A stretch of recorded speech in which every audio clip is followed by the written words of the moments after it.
Welcome back, besties. It's me, Kat Kupo, here with Lego Mage for the OSAS Season 5 Finale Day. Lego, how are you doing today?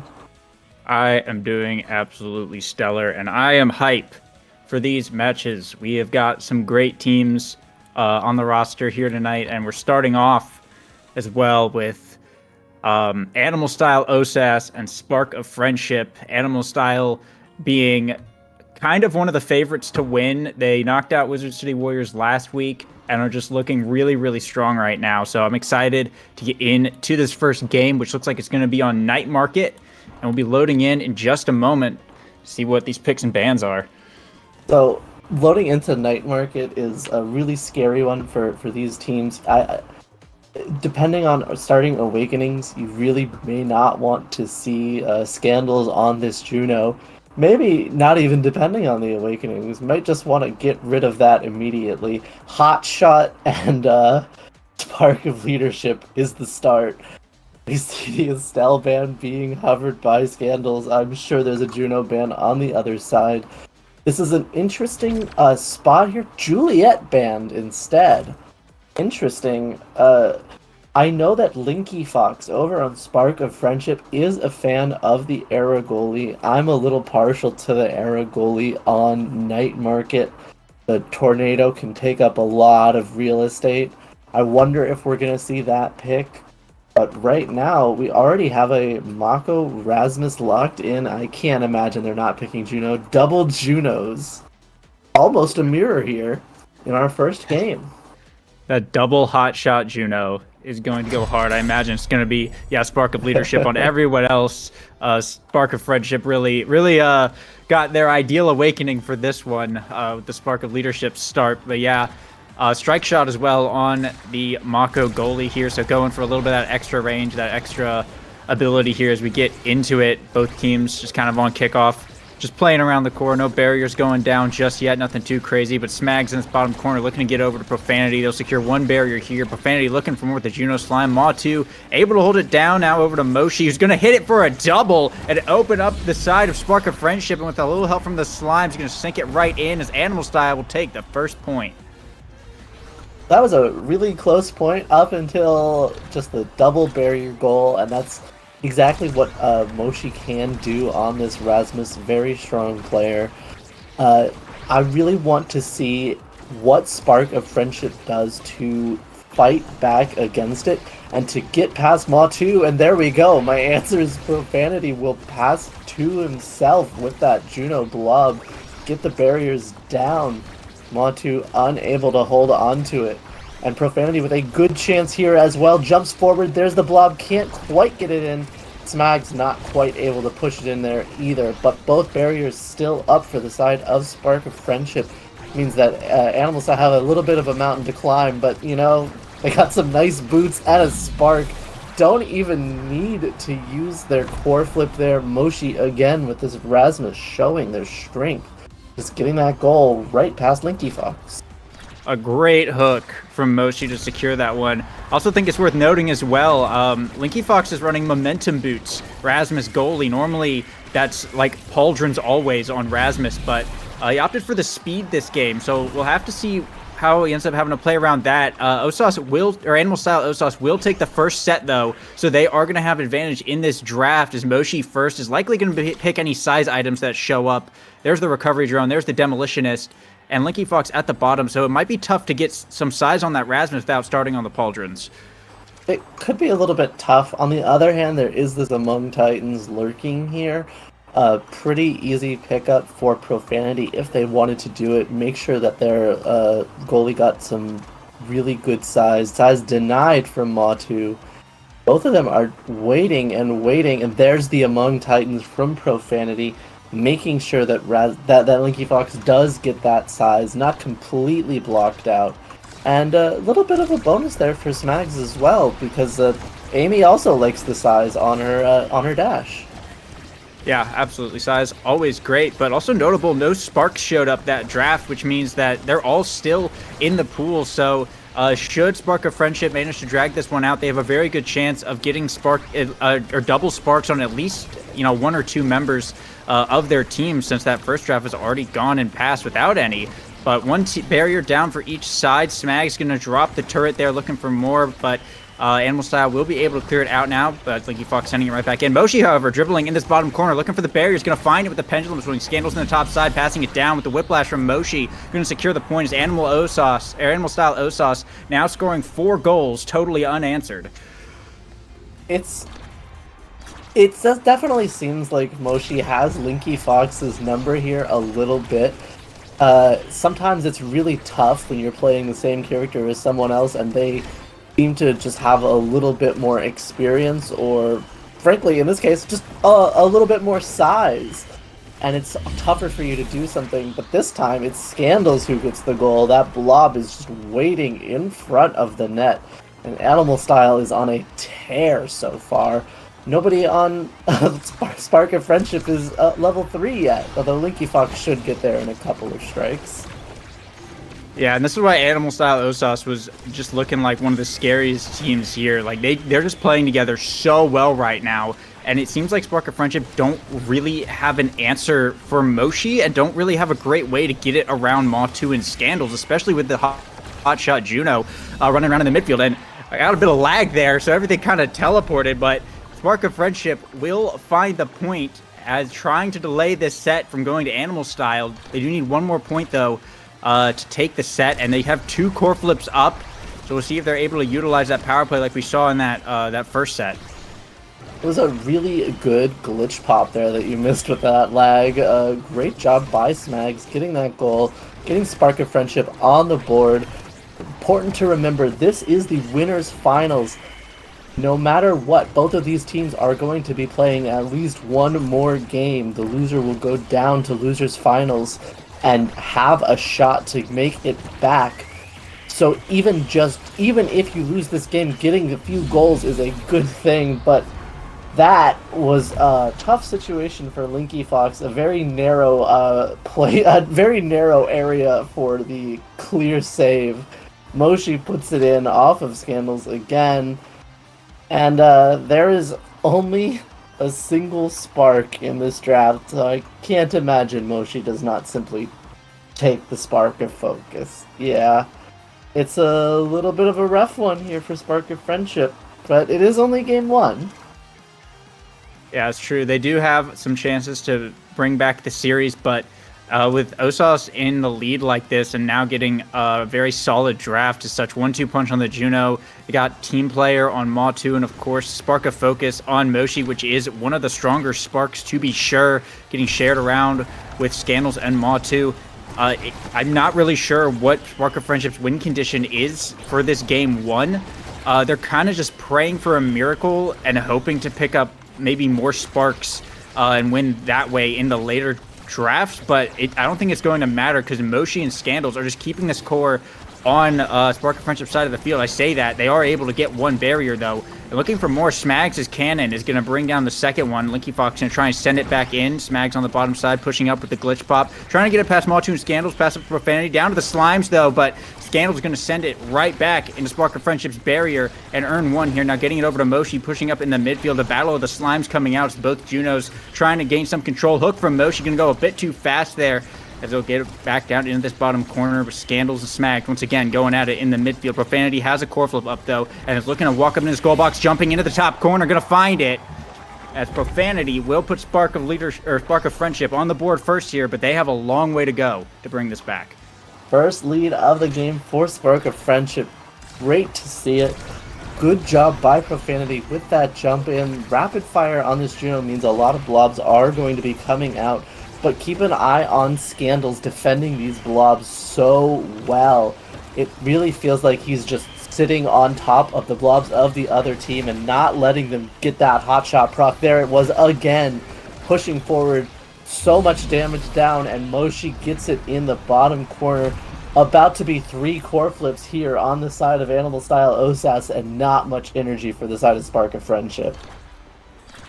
Yeah, 3 core flips here for Animal Style, and they've been utilizing them very well as well. So We'll see how this goes. The Scandal's in this top side with the Slimes, looking to push this barrier here, get it up to Moshi. They're all saving their core flips for now. No need to use them yet. They still got 2 barriers to get through and 2 barriers up as well. They're going to earn one here. Scandal's off the rebound, going to get the second one. Matu sending it back in. The cannon coming out from Smags, but is it going to be enough? It's still trapped in this corner. The cage from Matu. Going to lock it in. Hook from Moshi. Finds the bottom. Hook from Linky Fox will save it, but core flip from Moshi on the goal line will punch the point and put Animal Style on match point.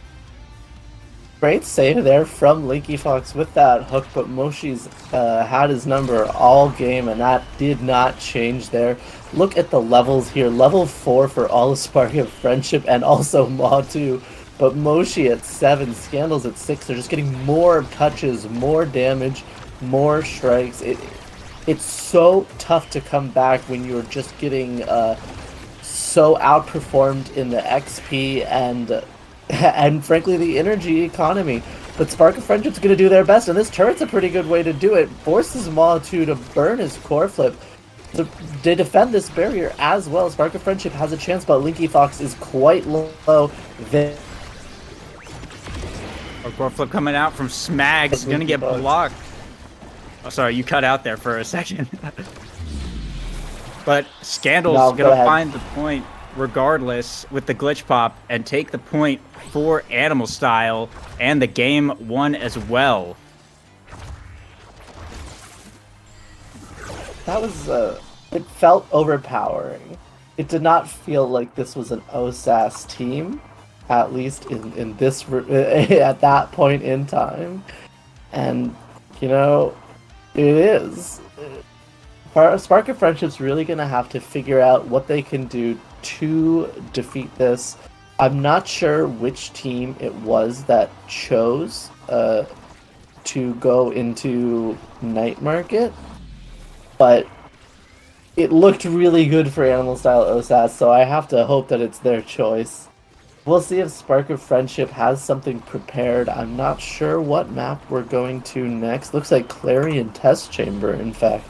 A little bit more volatile, but it has some of the same really small corridors. Well, smaller corridors than Night Market, and that feels like it could be something that Animal Style really is able to work on. Yeah, we'll have to see how they play it. Clarion is a bit more of a specialized map than something like Night Market or Atlas Lab. You kind of got to know what you're doing on it. It's like basically 5 different maps, so you kind of have to, you know, work around all of them. But yeah, like you say, a lot of the maps have much smaller, tighter corridors where you can kind of just have, you know, one person stand there and basically hold it down. But that being said, Moshi has been an absolute machine. And it might just become a case of Moshi wins the 1v2 interactions in those tighter corridors without, you know, too much hesitation. But we'll have to find out as we load into this game. Let's take a look at the starting awakenings as well. It looks like it is a cast to last missile propulsion start. And Scandals is hovering the car, which would be a pretty nice pickup on this start. So we'll have to see what they opt for. It's going to be an Estelle band coming out. Against Spark of Friendship here. Smags is an Estelle player, and they do not want her to play it. The Juno band does end up coming out, but this might be a bad timing here, because this is we already saw Scandals hovering the Drakkar because of the missile prop start, presumably. Yeah, missile prop Drakkar can be very, very strong. It's basically a different character, and especially running around in this midfield, it can really mess some stuff up and deal a significant amount of damage that you might not expect. But we see the now pick coming out from Spark of Friendship. Matu back on the Mako, and Moshi hovering the Rasmus once again. Looks like Aimee for Smags and Rasmus once again as well for Spark of Leadership. So it looks like they're changing their goalie pick here over to the now. Maybe utilize that cast. Oh, no, I lied. Linky Fox is still on Rasmus. Still momentum boots Rasmus. Yeah, still momentum boots Rasmus. Profanity going on the cast to last now. Everything else pretty much looking like the same, though. We're starting off on everyone's favorite, the bounce house variation. Yeah, this seems like a really, really good area for Drakkar, getting some really strange bounces and just taking advantage of it with that quick secondary. Something that not a lot of characters in this game have. A lot of setup is required for a lot of them. Good defense here by the side of Spark of Friendship. I'm noticing Profanity using these walls really well with the now. hitting the drone into the sidewalls and getting a nice little bounce. Great angle there as well, though unfortunately Scandals taking out Smags at the same time. Scandals gets control of the core, pushes it forward, pushes it in, gets that barrier, gets the core flip, pushes it past Linky Fox, and Scandals does a great job on that power play. Animal Style absolutely utilizing that 2v3 quite well, and everyone right now looking pretty same in levels. Moshi and I was gonna say Profanity or Smags, but she hit level 2, so it's all good now. One barrier going down on the side of Animal Style though. Matu does have a core flip up just in case if things go badly here, but looks like they need to work on getting this out of this top pocket. The cage going to come out to block off the cannon. Moshi taking a lot of damage here, but so is Profanity. However, Profanity can heal with the core flip from Profanity. Moshi gets taken out. Now the power play is in the favor of Spark of Friendship. Smags and Profanity pushing up hard. Matu having to burn the core flip here, but holding it down for now. Profanity off the rebound though will bring down the barrier. Moshi back online here, but Linky Fox has a core flip up and both barriers to work with. Spark of Friendship can afford to play a bit more offensively. Hook from Moshi though is going to yoink it right away from Linky Fox and earn both barriers and the core flip, absolutely changing the game as now both sides' goals are open. Scandals with the Drek ult intercepts the pass and sinks it right in. The absolute sniper Scandals, the missile prop Drakkar, puts Animal Style on set point. That missile prop has already done so much work, but this first set has definitely been much better for the side of Spark of Friendship than the first game. A great kill by Profanity on that last on that last point, really looking to push forward here on the Drakkar map with that little bit of stealth.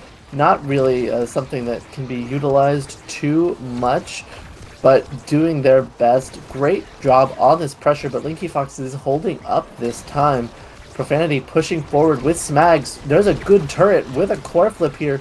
Ends up not burning the core flip, at least not yet. There it is. Profanity and Smags cannot quite combine the drone with that to get the barrier, but it's a great defensive effort by Ma2 here. And Ma2 switching, in fact. Ma2's the forward now. Moshi's too low, so Ma2 walks all the way up. Core flips it, puts it in. It was a good rotation, but it kind of just looked like they were styling on him. I mean, rotating with the goalie when they have core flip up is a really good strategy. It's something that I do all the time because I like to run around and I get bored in the goal box. But there's that Animal Style utilizing that quite well here. It's going to be a Monumentalist Drakkar pickup from Scandals to deny the now. They're winning. They can afford to do that. And of course, letting Profanity have that Monumentalist could be detrimental, so good pickup there. Will be Ariel's pickup instead.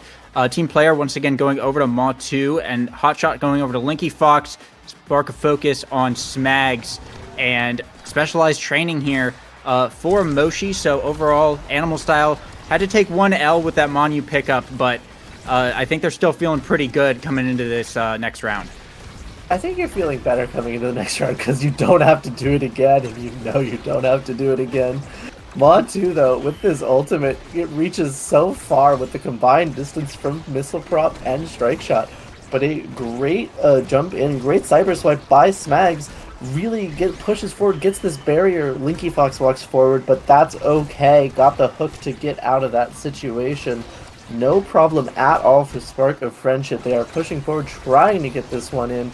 Smags, unfortunately, just a little bit off on that cyber swipe. Couldn't quite reach it. Moshi grabs the core, passes it straight up to Scandals off the bounce house, and Scandals puts it in.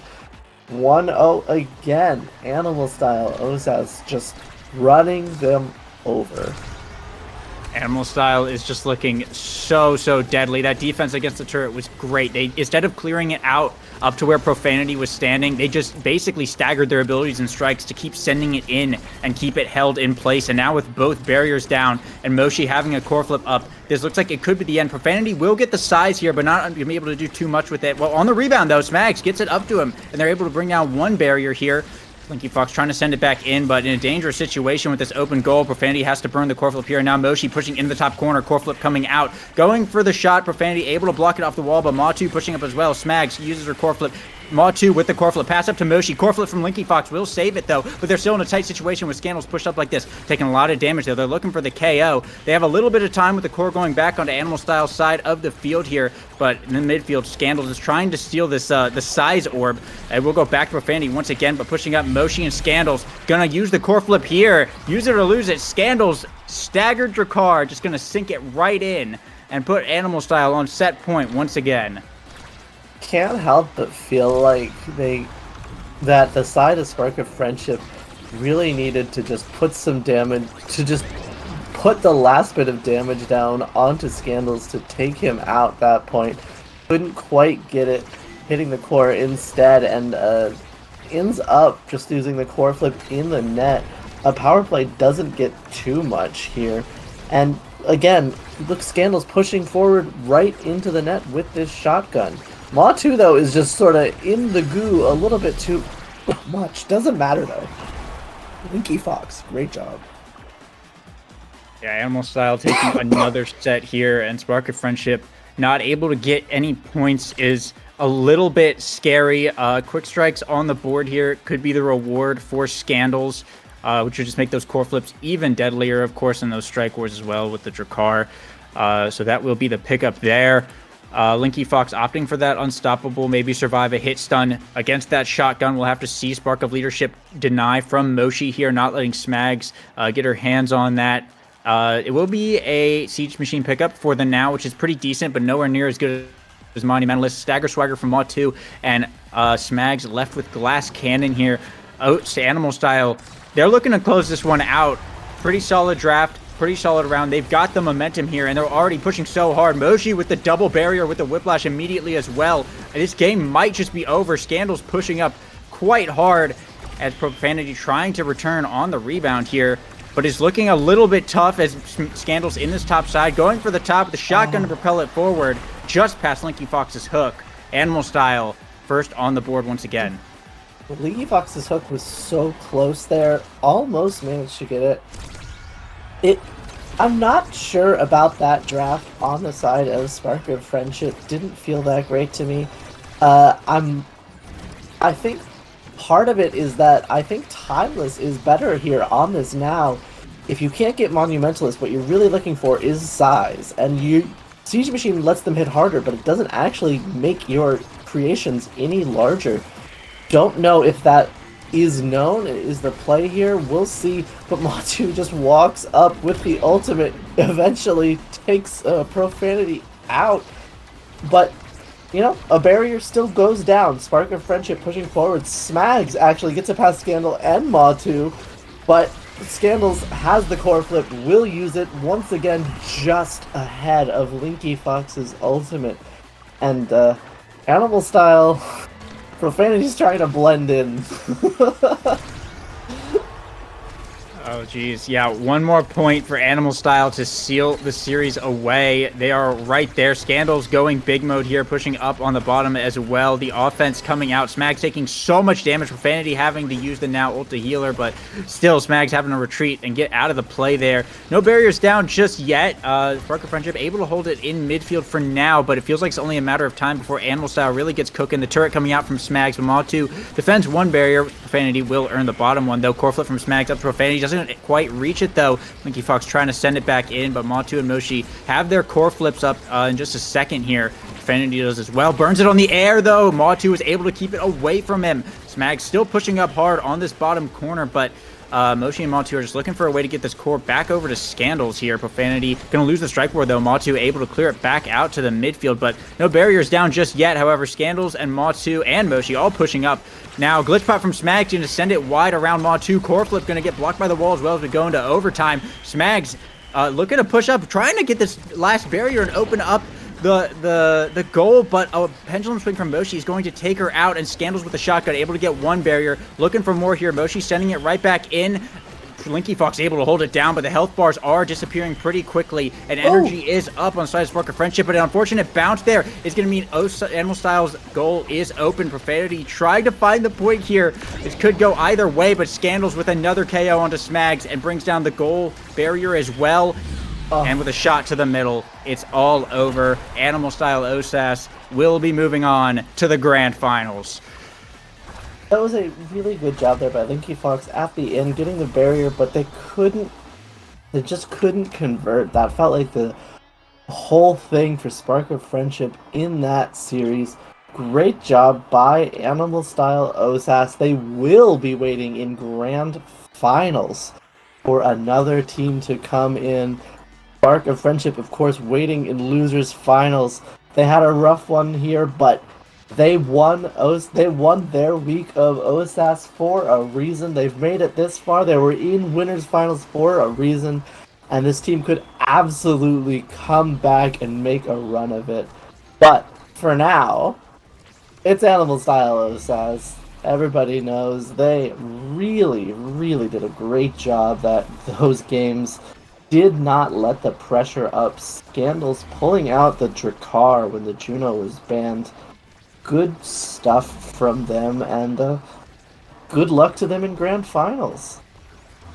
Yeah, Animal Style definitely a favorite to win the whole series, making their way to grand finals and looking so solid going into it as well. When you come off of a win like that, 2-0, 3-0, both games, not letting Spark of Friendship even take a single set, it can be a massive morale boost, when going into the finals like this. But down in the losers finals is going to be where Spark of Friendship is going to have to be waiting for the losers semi match, which is going to be Seraphim Sanguine Orpal versus someone, Ristel and Chikara Money, still going at it for the time being. So whichever one of them wins there is going to have to fight Sanguine for a chance at the losers final spot. Yeah, so Seraphim Sanguine Orpal is one of those teams that we see come in with a full starting roster and full sub roster. 6 people on this team, and a lot of really interesting picks that we could be seeing come up. I see a lot of Amy's. I see Vice, Julie. We might have a little bit of a wait here. I'm not sure exactly where that series is going, so I think we'll probably end up taking a break here in a little bit. But was there anything else you wanted to chat about, Lego? I think it would be interesting to point out Seraphim Sanguine Orpal, because this is their first OSAS, and they qualified their first week, and they looked really cool. And one of their players is a mobile player as well. Like, really? Yeah. Sylvia Seraphine plays on mobile. Oh my goodness! And we saw them on stream last week, absolutely wipe the floor with Crimson, which is funny. But they're actually, like, I've seen so few games of them, but the games that I have seen, they looked so dominant in all of them. It's like actually scary. And my prediction is that it's going to be them and Animal Style in the finals, and so far I'm half right. We'll just have to see where that losers bracket ends up being. But if that does end up being how it goes, it could be a very interesting match. I'm curious to see how they do against Ristel or Chikara Money, though, because they're both very solid teams as well. But yeah, I just thought I'd mention that. So actually, I do have something to talk about then, because I'm looking back at pools really quickly, and Sanguine Orpal came from the second pool, where Spark of Friendship came from, and Spark of Friendship 3-0'd them. Oh my goodness. So that is a potential rematch that we would be getting here. I would love to see something like that happen. We would really see if Sanguine Orpal would be able to pull long break and then get back to the... No, Ristel and adopted son Kingklum or Chikara Money could end up making a run here. For now, though, I think we're going to take a quick break.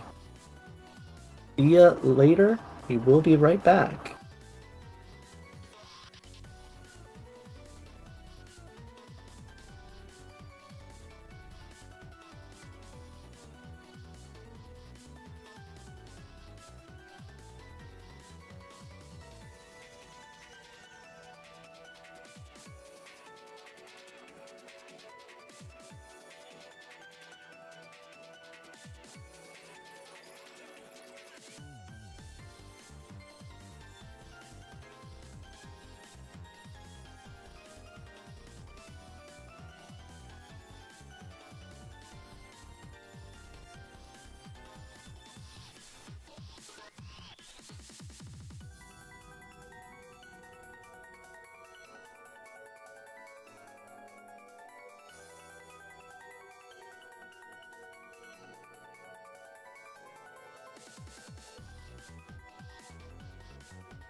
Welcome back, besties. It's me again, Cat Koopa with Lego Mage. We are ready to present to you our losers semi-final. Restel plus Adopt.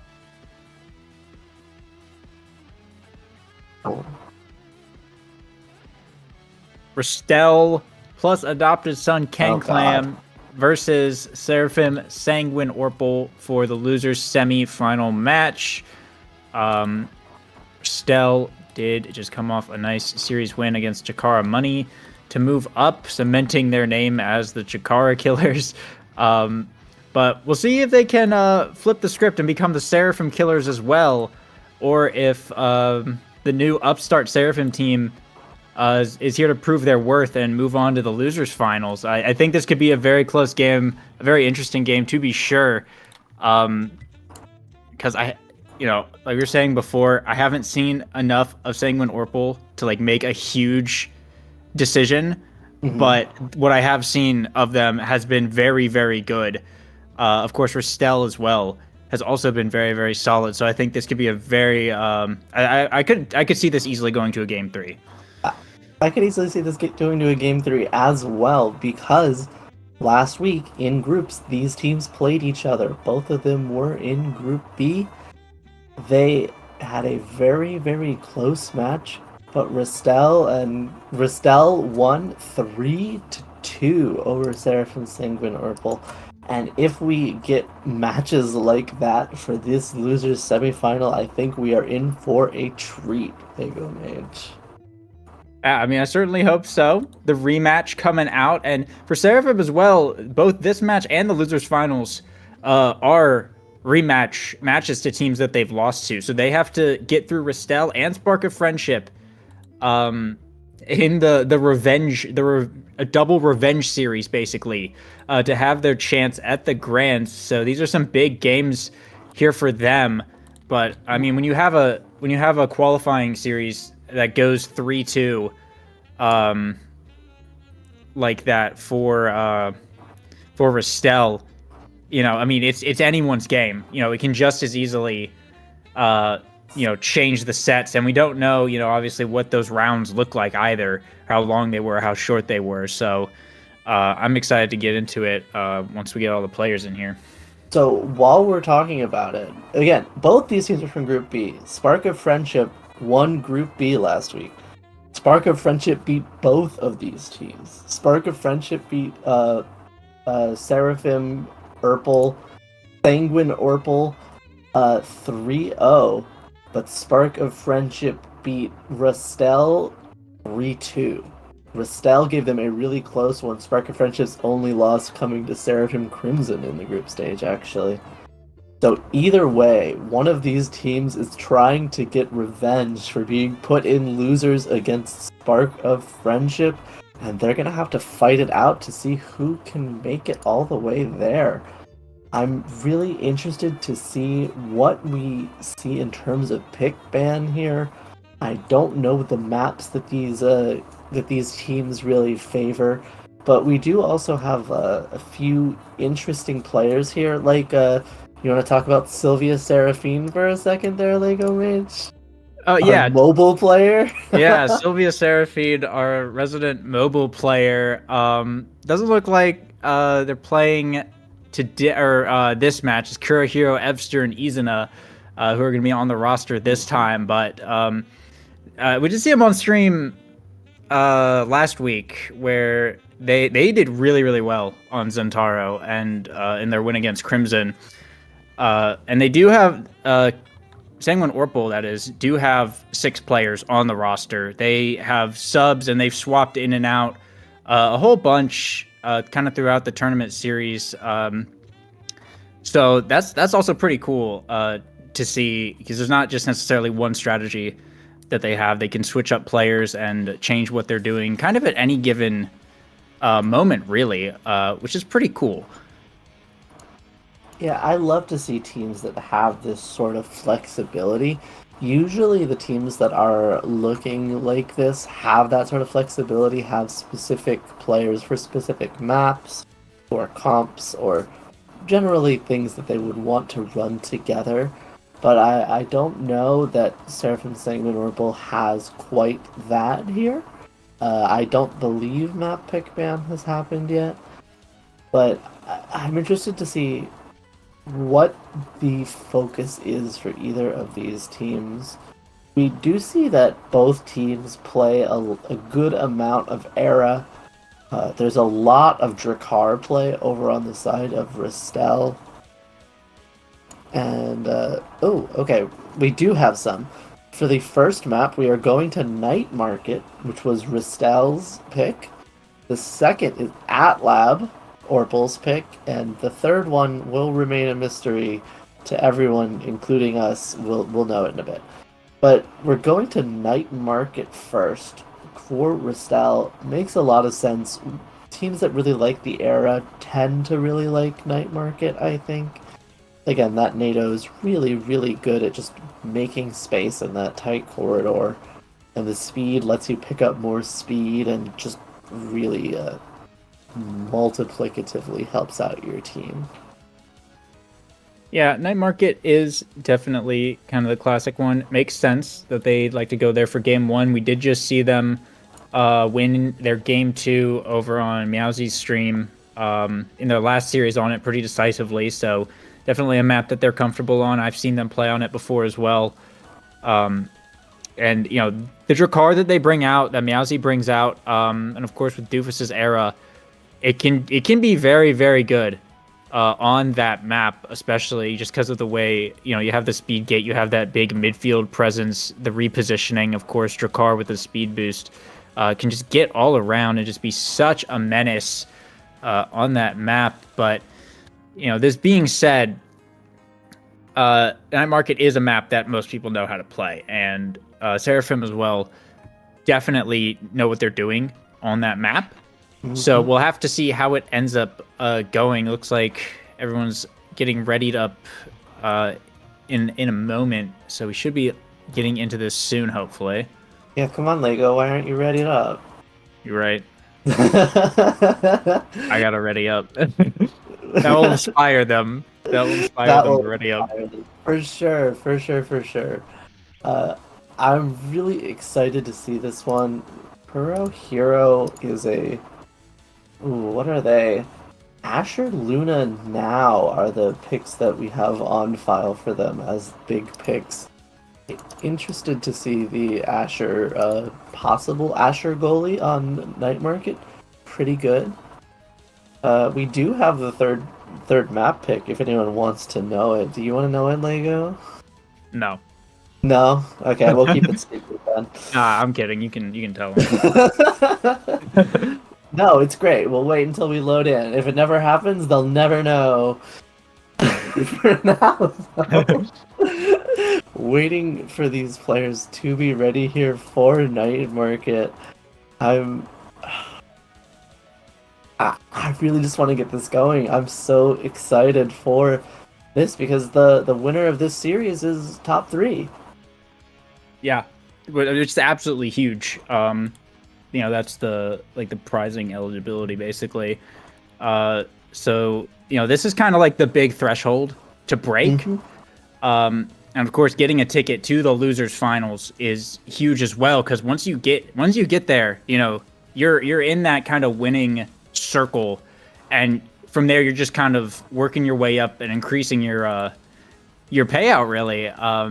So both these teams, you know, definitely this is a huge series for them. And Ristel, kind of the more veteran team as well, I'm sure are really, really looking for this win. Yeah, this is the moment to step up. You played this team in pools. It was a really close game. You have to absolutely harden up, make a play, push forward here, and this is the moment. This is like, at least for me, when I feel like I'm doing well in a tournament, it's when I'm getting those top 3s, when I'm on the podium. 4th place is good, but it's so close. It's within their reach. And both these teams have to feel like they can beat Spark of Friendship after they got beaten earlier by Animal Style. There's an opportunity here, and one of them is just waiting to seize it. Yeah, the keyword, of course, there being only one of them, as this is the losers side of the bracket.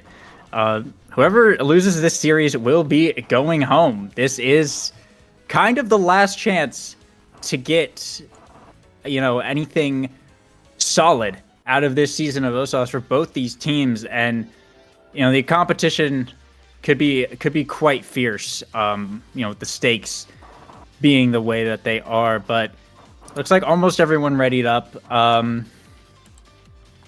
So we should, everyone readied up now. So we should be loading in just a moment and getting into it. And there we go. There's the queue popping, and we can get this series underway. Oh my goodness, it's coming. We're ready, Lego. I'm so excited. We're in the loading screen. We're gonna be here really shortly. Oh my goodness. Let's see what we get here for the Awakenings. Rastel plus Adopted Son Kingdom versus Seraphim Sanguine Orpal. Losers semi-finals and a Chrono Boost Stagger Swagger start. I saw an error ban hovered for one whole second there, and they quickly changed to no ban, and the others picked now. No more now. No Atlas. Not letting Dragolance play that. I peeked in earlier, saw Dragolance playing that in their previous series. Plays it really well. But right now, it looks like they're going to hover the Dubu instead. Makes sense. Very similar defensive goalie. Yeah, Dubu, Atlas, kind of sort of the same thing, but we got the Era pickup, the Juliet and the Mako coming out from Sanguine Orpal. Night Market comp, to be sure. Meowsy actually on the Juliet this time. I don't know if I've seen that before, so that's kind of an interesting pickup. Doofus on the Kai as well. Also, not something I have seen before, so I'm curious to see. Yeah, this is a kind of an interesting comp from Rastel, because I've never actually seen them run it before, but I'm curious to see how they end up doing it, as it is kind of the classic Omega Strikers characters.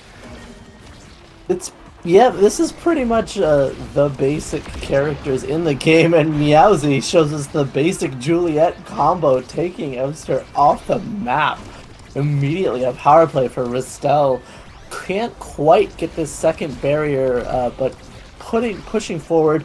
Dragolance using that little strike shot there to do something, and oh my goodness.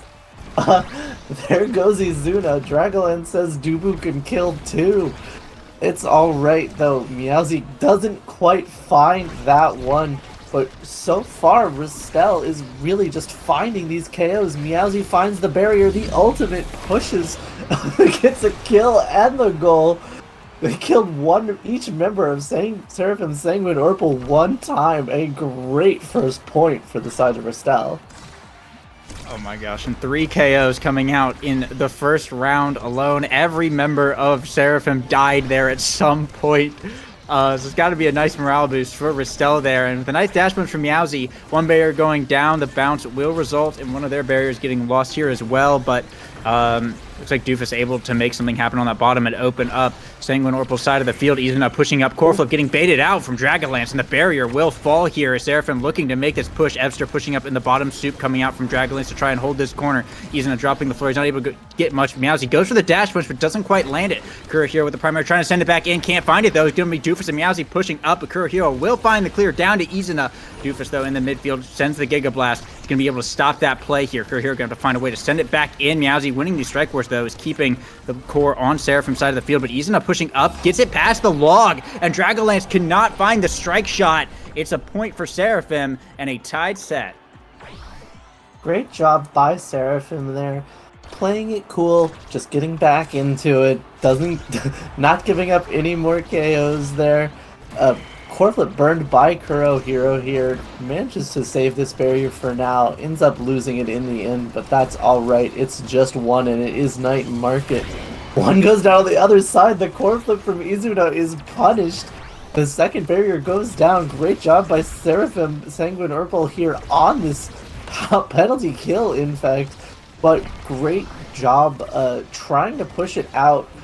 Meowsy and Doofus trying to get this last barrier. Doofus holding onto this core flip. Izuna gets the central speed here, pushing forward. Both Juliets try a dash punch unsuccessfully. A little bit of a moment right there. But Evster has this core flip, doesn't even need it. Izuna puts it past Dragonlance, and Seraphim, Sanguine, Oracle take a lead. Being on set point right now, very, very nice. That first draft, of course, always highly coveted in energy. Relatively even, Seraphim with a little bit of advantage in that economy regard.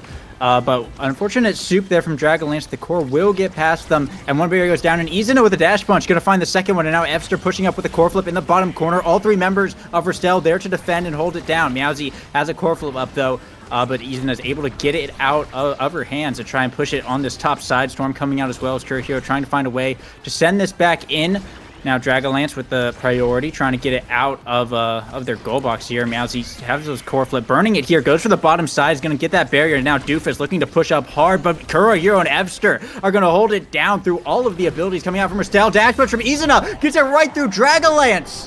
Hit stun is going to stop the log, and Seraphim takes set one. Man, that's unfortunate there for Dragonlance. Sometimes just a little bit of trouble with those animations, getting a little stuck in them, unable to really finish that off. We see the 1-2 punch actually picked up here by Izuna, leaving the knife's edge for Meowsy. And, I mean, those are two of the best awakenings for Juliet in the entire game, right? Yeah, pretty much. I mean, we've seen KOs come out a lot from Restel in that first round. I mean, this is going to compound that, basically. Some pretty nice pickups as well for Doofus, getting that spec training. Dragonlance, that cast last is going to allow Dragonlance to also kind of have the Dubu dash punch available, and Doofus, of course, with the Gigablast, like right there, knocking Evster. So far, it's a pretty solid draft, really for both sides, but I think Restel might be seeing some more immediate results. Yeah, there's a little bit more scaling there for Seraphim, but right now there's no scaling needed for Restel. Both of those barriers are gone for Seraphim. Meowsy gets the central speed, pushes forward, can't quite control the Gigablast pass from Doofus. Can't quite get that kill against Izuna either, but it's pretty even here. Kurohiro steps forward with that Mako secondary, but Evster's in the right place, in the right time, in the end, gets the second barrier, all evened up with both barriers gone for both teams. Doofus pushes forward, can't quite get that goal. Izuna with core flip, lurking, uses the core flip, dashes it in through Dragonlance. Just not ready for it. A great job by Seraphim. That was a great save by Kurohiro, getting it out of the flurries there, and a great scoring chance there from Izuna, absolutely capitalizing on it. Their positioning right now is looking very solid that whole round. Now, Dragonlance does have a core flip up. They've lost one barrier here, though. Meowsy going to be getting her core flip momentarily as well. Core flip from Dragonlance going to send it into the midfield, but that is Evster getting taken out for Seraphim. Now Doofus pushing on this bottom side, sends it into the log, gets one barrier. Core flip Kurohiro going to have to hold it down for a little while longer, getting it over to Izuna, but not enough pressure on the power play from Restel. And they'll earn the second barrier just as Evster comes back online. And now with an open goal, Seraphim got to be a little bit careful. Meowsy still has a core flip up in this top side. Hit stun from Kurohiro is going to stop that chance, but Doofus trying to give another, but Meowsy gets taken out by Izuna's dash punch getting launched right into Seraphim's goal box. They have to find a way now to capitalize on this power play, but Doofus is just interrupting everything Izuna is doing in the midfield as well. They just can't get anything going. Dragonlance just keeps sending in projectiles as well to hold it down while they're waiting for Meowsy to come back. And now going into overtime, Izuna once again in this top side, not going to be able to get close enough here, but maybe having another chance dribbling on the corner into the bottom side. Is going to find the barrier, and now both goals are open. Kurohiro sending it back into Evster, wins the strike. We're getting over to Izuna. Dragonlance able to block it, but can't get it off their side of the field. Evster with a bewitching beam on the rebound is going to find the point and put Seraphim on another set point. Some of these angles coming out from Izuna are incredible. Like, just look at the way that they're placing some of these shots. They got that lower barrier on such a nice one last time. Oh my goodness, what a great job by them. One barrier already goes down on the side of Ristel right here, right now. And Evster pushing forward. The NATO from Evster is enough. Pushes Dragonlance away. Can't quite get the angle. There goes Izuna, and it's a power play for Ristel. Yeah, the rare offensive Soren angle there hit by Evster is going to allow Ristel to try and come back. They get both barriers. Dash punch from Meowsy is canceled by Kurohiro's core flip, and Dragonlance barely able to save that rebound, but keeping it going nonetheless. All three members back online here for Seraphim. Core flip from Dragonlance to send it back into the midfield. Now it's Meowsy and Doofus looking to push up. The Giga Blast comes out. Kurohiro fast enough to get back there and hold it down, though. But Meowsy with the dash punch going for the top. Kurohiro once again able to save it. Doofus pushing in, though, with the barrage. Flurries come out. Meowsy going to find the point and score Kurohiro. Wow, they're at it. So Ristel will put themselves on the board, and Meowsy still has a core flip up, the only one in the game right now. Ristel could be looking to tie it up here. Ristel absolutely gonna do their best, and Meowsy gets core control pretty fast, goes ahead and burns the core flip, but a great defense from Kurohiro means that nothing coming out of it. However, Meowsy pushing forward with the help of Doofus immediately afterwards. The NATO is ahead of the core this time. Izuna tries to control it, can't quite manage it. Almost getting that barrier from the side of Seraphim Sanguine Urpil, but instead Seraphim score Meowsy into their own goal. Doofus unable to get the second barrier, but killing this power play quite well. Izuna with the core flip, though, into the tornado. Great job, great team play by Sanguine Urpil. Meowsy pushing forward here with Doofus. Doofus can't quite get it in. Izuna still has this core flip, uses it, pushes it right past Dragonlance, and there we go, the second set out of the way for Seraphim Sanguine Urpil. It's looking very, very good for Seraphim right now, and in a game one where Ristel picked the map, that's exactly what you want to see if you're them. Winning on the opponent's turf is always really nice, because in game two is going to be a map that they picked that they are probably more comfortable on, and heavy impacts is the reward for Kurohiro. Really strong on the Mako. Aerials will go over to Doofus. Unstoppable getting picked up by Izuna. We'll be able to survive maybe a little bit longer here. It'll be a Spark of Strength deny from Meowsy as Fight or Flight getting picked up by Evster. Very solid that got all the way back there. And Primetime over on Dragonlance. Pretty solid draft all around. Looks like a couple denies, but instantly Meowsy getting the big KO right there. That Knife's Edge plus Spark of Strength just going to be pretty deadly. Seraphim will have to watch out for that. It is more power, which does mean a slightly longer range, and capitalizing on the power play as well. Both barriers are going to be going down as Doofus pushing up with the Giga Blast, going to bounce it right down to Meowsy as Ristel take point one. Meowsy just needed 24 more power. That's all Meowsy needed. Seraphim Sanguine Urpil had started to find that range where they could stand and absorb those Juliet dash punches, but immediately Meowsy just punishes them, doesn't let them do anything. Izuna's Unstoppable is pretty good here at stopping the same thing, but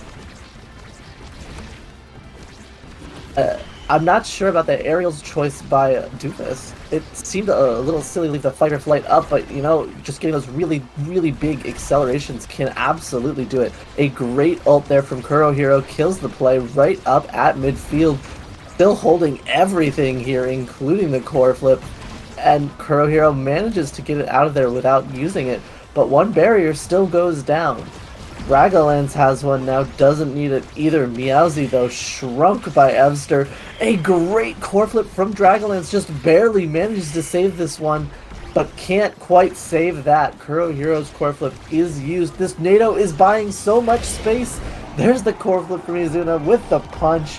Great NATO by Evster, and great follow-up from Izuna. Sanguine Urpil ties up this third set.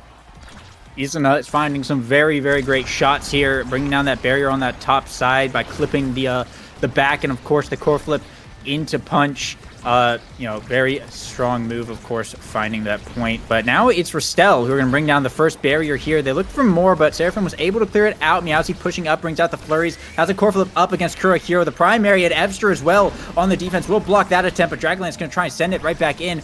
Evster and Kurohiro able to get it out, but a strike shot trying to keep it held down in the midfield. Now Dragonlance sending to the bottom. Doofus versus Izuna. The flurry's coming out. Barrier will remain standing though as Izuna looks for the punch, but Meowsy is able to survive. Dragonlance trying to send it into this massive brawl in the middle. The Nado comes out from Evster and finds a KO on Doofus. The top barrier goes down as well as Izuna in this top side, looking for more, looking to capitalize on this power play. Evster with the core flip will bring it down and open up the goal. Now Bewitching Beam is going to get it past Dragonlance. Didn't expect that angle, and that will be Seraphim on match point. Great job by Evster. Did that one solo. Took out Doofus, took the core into the net, and is rewarded by Meowsy taking them off the map too. Not allowed here, says Restel. But both barriers down immediately from the side of Seraphim, Sanguine Urpal, and Meowsy has a great follow-up there. Really good strike shot from Dragonlance, got it around Evster. And Meowsy just beat Kurohiro, and suddenly Restel could take this set and really make this a closer game. But Seraphim's still looking for the win here, Lego Mage. Yeah, interesting place to always be on, of course. Match point for one side, set point for the other. Unfortunate missed roll will result in one barrier going down, and Dragonlance also unfortunately burns the core flip on the air, so that's not really great for Restel's. Evster and Izuna pushing up. Great strike war by Dragonlance, though, to keep that barrier up. Gets it over to Meowsy. They're able to capitalize and open up the goal. This could be Restel's chance to take a set of their own and drag this game out into the late game. And with a barrage by Doofus going in hard, core flip from Kurohiro able to save it, stalls out the punch and keeps it safe. Excellent defense from Kurohiro, but they're gonna have to keep going a little bit longer because now Doofus trying to send it in. Evster with the strike war gets it over to Izuna though, sending it into the top side. Bewitching Beam comes out. Dragonlance holds it down with the cast last roll, brings out the log, but Izuna strikes towards it and brings down the barrier. Now Doofus up to Meowsy. Giga Blast coming in. Kurohiro barely able to clear that one, and Izuna dribbling finds the dash punch and takes game one for Seraphim, Sanguine Urpal. That was a really close 3-0 there, honestly. If Doofus's Giga had been a little bit to the left, I think that core goes in. I think that this is suddenly a very, very different game. And that's a little bit scary. Sanguine Urpal kind of escapes there, but whew, they still played so well overall. I mean, both these teams showed quite a lot. Meowsy actually topping the charts with 7 KOs that game. Did an amazing job on this Juliet. Izuna only able to get 2, but Izuna got 7 goals, and that's quite a lot more. Great job by Seraphim, Sanguine Urpal. And oh my gosh, I don't even remember. I said who picked which map, I don't even remember. Restel picked Night Market, so that's a little bit scary. Yeah, winning on the opponent's map is very good, to say the least, for Seraphim, because now you can get to go into game 2. You're ahead, you're on your home turf, you just need this one to take the series, whereas Restel has to beat them at essentially a disadvantage. Game 2 is on Atlas Lab, which is a map that pretty much everyone knows. So it's kind of more neutral there. If it had been something really weird like Demon Days or something, then it could be rough for the non-map pick team. But we're still definitely having a chance here. But of course they have to take this to a game 3 to do it. And with Seraphim's performance there, that was really, really good. Kurohiro absolutely held it down in some places that should have been a checkmate from Restel. And of course, Izuna as well found, just the best dash punches, the best shot angles to really, really force Dragonlance to stay on their toes that whole game. So going into this one, it's looking really good for Seraphim, I think. Honestly, there were 2 things that game that really, really stood out to me. Just really small things. Dragonlance did not look as comfortable on the Dubu. I think the Atlas ban is really good coming out of the side of Seraphim, Sanguine Urpal.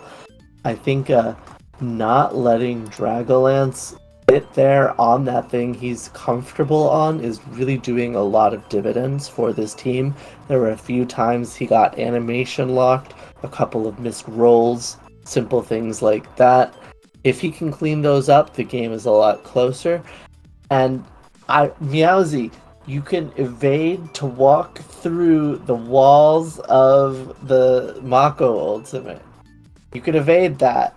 You don't have to run into it with your face.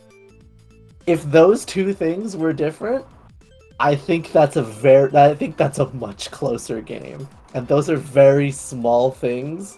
Those can change in a heartbeat. Yeah, I agree. There was definitely a bit of unfamiliarity from Dragalance. Banning out the goalie can be very impactful if there isn't like a strong second character pick on the roster. So it was a great read by Seraphim to go for that. The Julie pick from Meowsy as well. I don't think they seem as comfortable on that character. There were a few moments where they, you gotta kind of overlap, the hitbox with the goalie and the core, and sometimes they did it a little bit too early, but it looks like it is going to be a bit of a rotation here as Yu Yu Yoshiki filling in for Meowsy in game 2, so it could be looking a little bit different, as we were just saying. I'm looking at this pool that we see for Yu Yu, and I'm seeing Asher, Kazan, and I mean, Asher is one of those characters that can really force the core in, especially on a map like Atlas Lab with these circular barriers, slightly odd hitboxes, and if it gets behind them, you could be in serious trouble. I wonder if that's why they ended up switching up their players here. I'd be really interested to pick their brains about it. But really, I just want to see where this game goes. No changes on the side of Seraphim, Sanguine, Orpal. And only that one for Ristel. I'm so excited here for this game because this could be an absolute banger, Lego Mage. Yeah, it's an interesting switch up. Bringing in a brawler player now, well, more or less pretty much a brawler player with the Kazan and the Asher there. Maybe the whole strategy now is, they saw that they could kill in that first round a fair bit, and they were killing, kind of here and there throughout the game, even with the comp that they had. Maybe the plan is for game 2 that Ristel just full send KO comp, hope for a good starting awakening like heavy impacts or something, and just try and run a KO comp. And because Seraphim's core control, that last one, was just on point. So maybe the strategy, the win condition here, is instead of trying to fight them for the core, is to just kill them, essentially.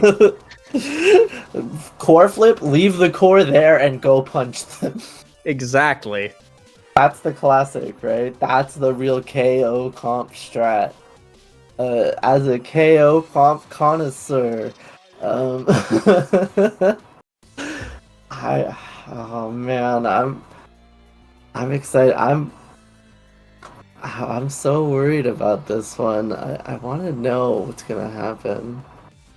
Yeah, there's very, very high stakes, on the series, but on this game for Ristel, this is it. This is their last chance to win something from OSAS this season.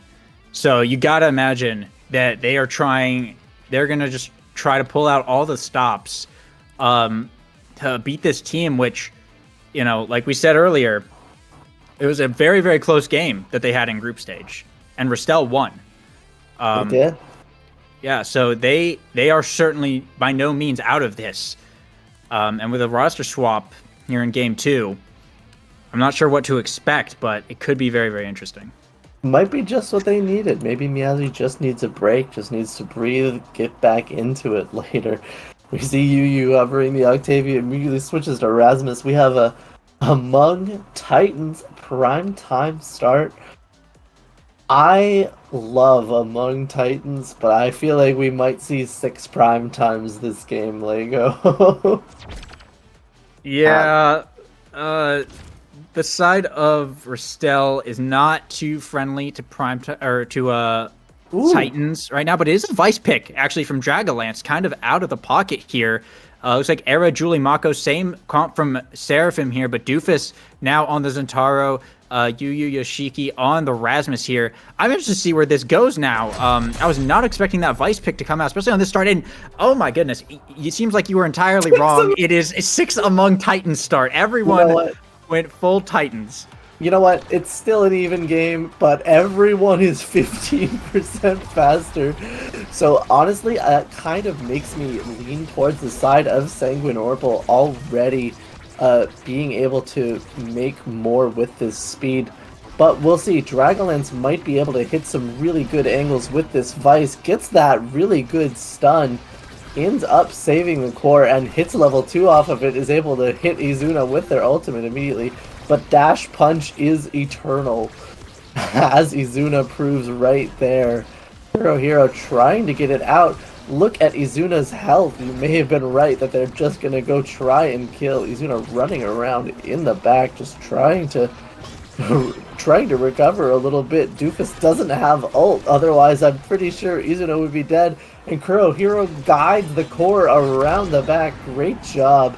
Finally, Izuna's taken down. But Doofus and Yu Yu have to work together to get this barrier. Dragonlance throws a primary forward, and you know what? Maybe they don't, actually. They just got another kill, and it went around the back of the barrier again. Dash Punch from Izuna comes out. Hero is pretty low health, but has the core flip after picking up that health pack. Pretty good state. There's the core flip immediately. Dragonlance does not hit with that Vice primary, and a great angle again from Izuna. Great job by the side of Sanguine Orbital holding on this onslaught. Yeah, great holding it down, those power plays there. But I think Ristel, they are showing their potential when they get better awakenings in the draft. Among Titans, not really a great brawler start, but they have the potential to deal so much damage with their team. They have the Zen, they have the Vice, and they have the Rasmus hook, which is like one of, if not the best kill confirm abilities in the game. However, Izuna bringing down both barriers and just core flipping in the goal box is going to put Seraphim on set point and could give them a really good chance at kind of owning this first draft, which is going to be very important for Ristel. So they may have to either find a way to bring this back or just take the L here and hope that they scale over time, which might actually be the plan. Oh boy. Bendar's curse is with us, I think. I can't see a thing going on. Oh, that's unfortunate, but it is both goals open right now. Yu Yu will find the kill onto Izuna. Hero forced to defend in this bottom corner. Doofus pushing up with the primary from both forwards coming out to checkmate the goalie. Ristel will bring themselves onto the board here, as it's looking a lot better than it was last game. And as they have dragged this out a bit. They could be looking to tie it up here, but Evster and Izuna bringing down one barrier. Izuna with a dash punch into the bottom brings down another one. The rebound will see Seraphim lose one barrier here, but Yu Yu and Doofus pushing up hard. Evster and Hero hold it down though with the black hole, gets it over to Izuna in the top side, goes for the shot. Dragonlance able to save it, but Evster waiting on the out clear is going to send it right back in. Seraphim once again are going to take set one. Dragonlance looks a little uncomfy here on this Vice. A few of those primaries missing. If those can really start hitting, this can be a really, really good pick. But right now, Izuna is just doing so much work on slick kicks among Titans. Juliet picks up the heavy impact, not letting either Vice or Zentaro get that. Eventually going for the chrono boost on this Vice. I do like that pick. I wonder if the hot shot would be better. Fighter Flight picked up a lot of good pickups. A really interesting defensive Spark of Resilience pickup from Evster. From all this damage, keep an eye over there. That's where you want a Spark of Leadership if you are Seraphim Sanguine Orbital. Izuna picking up that heavy impacts as well first was actually kind of huge, because if Ristel had won that set, that could have gone over to Dragonlance, which would have been heavy impacts Vice, which would have been potentially massive, but Seraphim were kind of able to basically tie up that draft more or less and keep the playing field pretty even. And now taking the first point here, they're going to be up and continuing to win. If Restel can't find a way to take one of these early sets and get a good draft going, their potential for scaling is going to fall off pretty hard once they get, you know, over to set 3 if Seraphim end up winning 2 in a row like this. That was just unlucky from Dragonlance. The Vice primary just couldn't quite make it there. Great job there by Yuyu to get that hook onto Izuna, not let that punch get the second barrier. Really buys Ristel a lot of time here. Great single play. Dragonlance though runs up to the middle, goes ahead and breaks it with their face. Izuna can't quite find the angle, and it's really close here. Oh, never mind. A great core flip from Izuna all the way down to Evster. Evster puts it away, and Sanguine Urpal are starting to run away with this game. Yeah, Izuna is already level 5 and potentially looking for level 6. Going for the dash punch as well against Yuyu on that kickoff. Didn't find it, but it was pretty dangerous. Yuyu taking a lot of damage here. Has to run around, but another core going around the back of that bottom barrier for Seraphim. They're able to keep it up. That's the third time now this game that they've gotten that Atlas Lava angle. And Kurohiro, amazing strike force coming out. Keeps that bottom barrier defended, but Yuyu and Doofus will manage to bring down that top one and push it into that bottom one. And with continued pressure coming out, they're able to put themselves on the board once again. But Restel are going to need a little bit more here. A little bit more in the tank. They need to take this set. They cannot afford to let Seraphim run away with the second one. They have a bit of energy advantage. Let's see if they're able to really capitalize on it here. I'm so glad for Ristel that they got that point, because I would have been so mad for them if they had gotten that Atlas Lab angle any more times. Great job there by Yuyu and Doofus pushing forward, getting both barriers. The middle gets exploded. Evster is quite low, even with that spark of resilience, doing their best to get it past, but Kurohiro really holding it down for the side of Seraphim Sanguine Urpal. Great job by them. Dragonlance manages to get it all the way up to Doofus, gives it to Yuyu, looking for these passing plays, but can't quite get it past Kurohiro. Izuna and Yuyu are both looking quite low. Dragonlance gets a good secondary, but can't finish it. And Kurohiro with a great save off of Yuyu ends up using that Mako ultimate. Saves there as well. We're finally in overtime. The core going pretty quick now. And the middle explodes again. Izuna almost dead. Doofus chewing them up. Core flip comes out of Evster. Yuyu pushing forward again. The core is cleared by Kurohiro, buys plenty of time, but that one just gets right past. Great job by Dragonlance. Unfortunate for Seraphim Sanguine Urpal, but Ristel looking to take their first set of this series.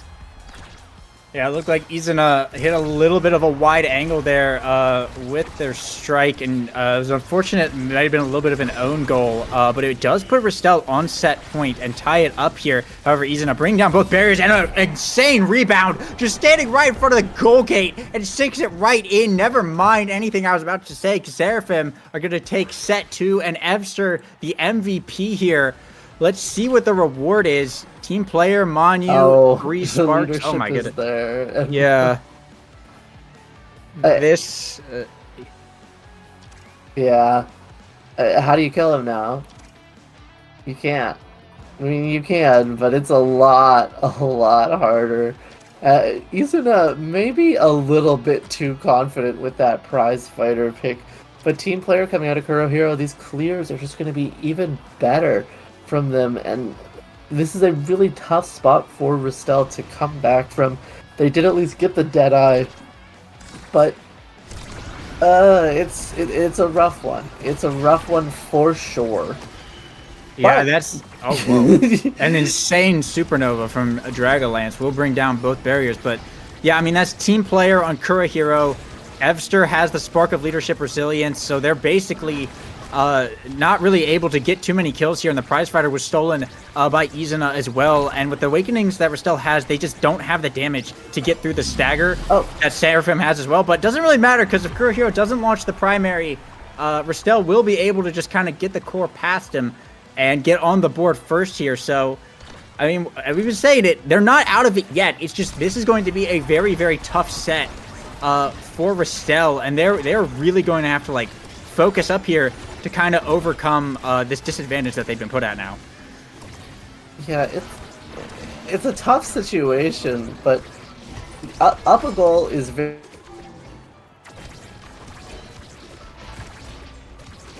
Oh no. Okay, Dragonlance trying to get this save with the Supernova, manages it. Yu manages to push forward and get a barrier, but Kurohiro has the core flip. Out of position though, manages to just catch it with the edge of the Mako secondary.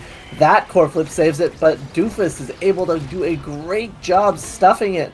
Yu can just get this up to Doofus. There's a big chance for Ristel to take this one 2-0, but instead Yu grabs it with the hook and it doesn't quite get controlled by anyone. Oh, Unfortunate for the side of Ristel. They needed a goal, but not that one. That was a great hook from Yu, but I mean, the ability has two parts to it. The second part's kind of secret, but you have to strike after you hook it, like no matter what, pretty much, or the ability kind of becomes worthless. However, getting the KO, they have started a power play, brought down both barriers. Yu with another great hook, but Ebster was able to counter that one and bring down a barrier of their own. And now with Izuna back up, the goal is open. Dragonlance has a core flip up though. Ristel has a chance to score here, but they need to win here in this midfield. The storm coming out from Ebster. Here, sending it right back in. Izuna on the top side finds the KO, and Doofus can't quite get close enough on the Zen ult. It was almost able to save it, but just not quite enough. And Seraphim now on match point and series point here. One more goal to take it. That's not what you want to see if you're rooting for Ristel. You don't want to see that kill. You don't want to see that full core flip go away. You don't want to see this match point. You don't want to see this first barrier immediately by the side of Seraphim Sanguine Orpal. But Ristel pushing forward. The Mako ultimate comes out, doesn't manage to save the barrier. Izuna and Evster here. Izuna finds what could be a crucial game-winning KO onto Yu, but Doofus and Dragonlance are pushing forward, making some noise, doing their best. Core flip full for Kurohiro. Core flip coming very soon for Izuna. A great tornado from Evster. Oh my goodness, so much damage comes out of Izuna after that amazing beam from Evster. 3v1 here. Can Dragonlance absolutely save the day? Great teleport is a good start. Can't quite save the barrier, but manages to pull that one away. It doesn't matter. Kurohiro with the flip puts it forward. Izuna finishes it, and Seraphim Sanguine Orpal to get their revenge for the group stage. I mean, 2-0 over Ristel. They're going to losers finals. Great series from Seraphim Sanguine Orpal. This is why they were looking so scary. And now going to losers finals. Spark of Friendship is waiting there for them. Another scary team, but with what we just saw, they definitely have a really good chance of getting to Grants here. I mean, yeah, Ristel, they changed it up. They went for something different. It almost worked, but it seems like they don't have enough practice with the comp that they were running. It seemed like Yu and Dragonlance might have been a little bit uncomfortable with their characters, with how they were going about doing things. And the idea was there. It was unfortunate they just couldn't find the execution, whereas Orpal have kind of been running this comp 2 times now, and they play together as a team really well already. So they were just kind of able to, get that missing element that Ristel just unfortunately couldn't find in this series. There were some really, really, really close moments there, especially like. I don't mean to be mean. I'm not trying to be mean. Dragonlance on the Vice, their primary missed by inches. It was just a little short. It was just a little short. It was just a little to the side. It was just a little to the side. And if they've been hitting those, it would have been a different story. But it's just that sense of when you can and can't use those abilities, and it didn't seem like they were quite there.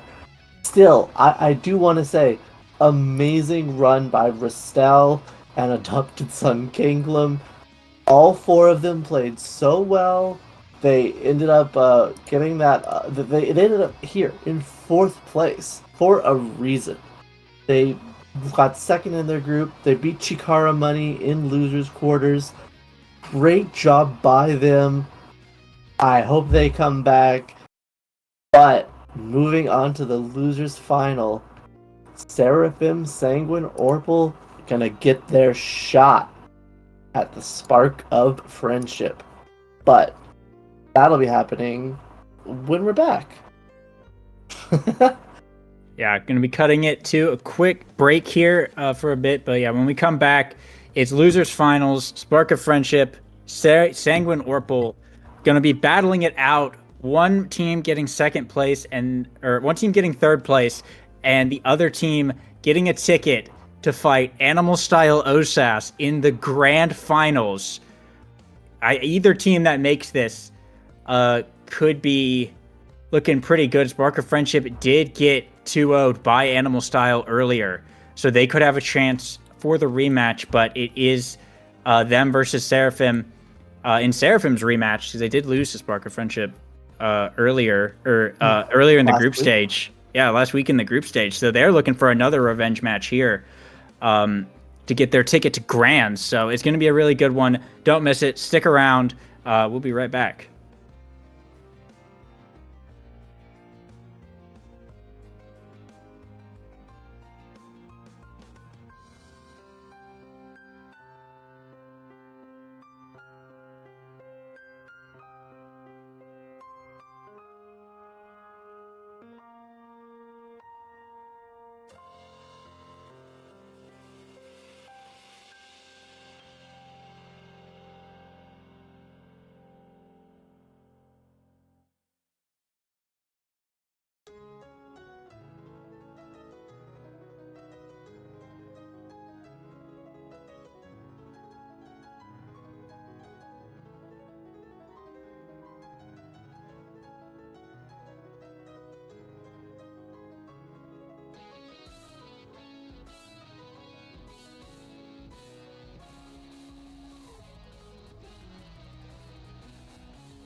Hello everyone and welcome back to OSAS Season 5 finale, and this is the final block. These are the final 2 sets of, I can't say sets anymore, this is Omega Strikers, where English is weird and all the words are different.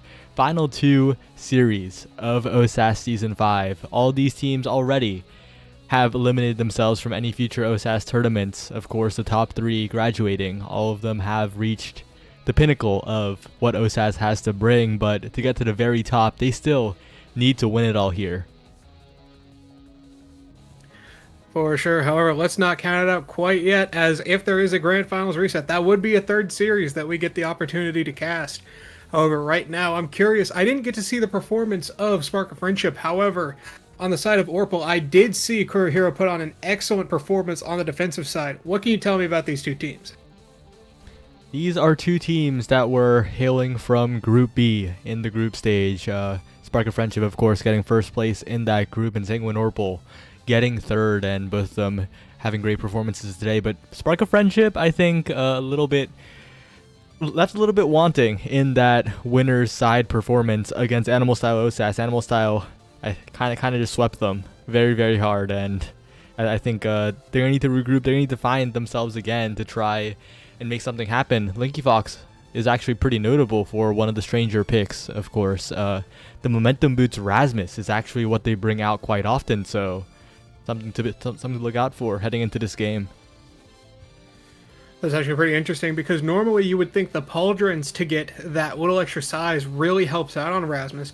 But right now here on Oni Village, I don't know if that's what we're going to see, as when you do have this large map, you know, every game on Oni Village extends the life of this game by 45 minutes at minimum. But hopefully, depending on the performance, we might see a quicker game. But honestly, Kurohiro is putting on a great defense, as we said earlier, but Linky Fox has the opportunity to do so themselves. But with this 2-barrier map, and with me not being able to see the starting awakenings quite yet, what picks do you think will come out given the opportunity? I think we'll see the standard, right? The Estelle banned away from Smags. I think they're very aware that she puts a lot of priority on the Estelle, and of course Aimi is her secondary here. And the Rasmus we mentioned earlier also coming out in the Mako that we've seen Kurohiro on so often, also coming out from Seraphim Sanguine Orpal. Not very surprised at all, and the Juno, of course, Profanity pulled it out in that winner side as well. Pretty comfortable with this pick, and Oni Village is a map where you can get away with a little bit of that double midfield, but undeterred, we're seeing that same Juliet on the side of Seraphim Sanguine Orpal. Well, you do mention the double midfield, but at the same time, Aimi does have a ton of scoring opportunities within their kit, especially when you do have a character like Juno with Hotshot holding it down and creating these situations where it really feels like nowhere is safe to clear to. Right now, the only thing we need to see is this kickoff, and we'll see which team can kind of get the tempo in their favor, and with that dash punch, it's looking like Azuna is trying to push this up.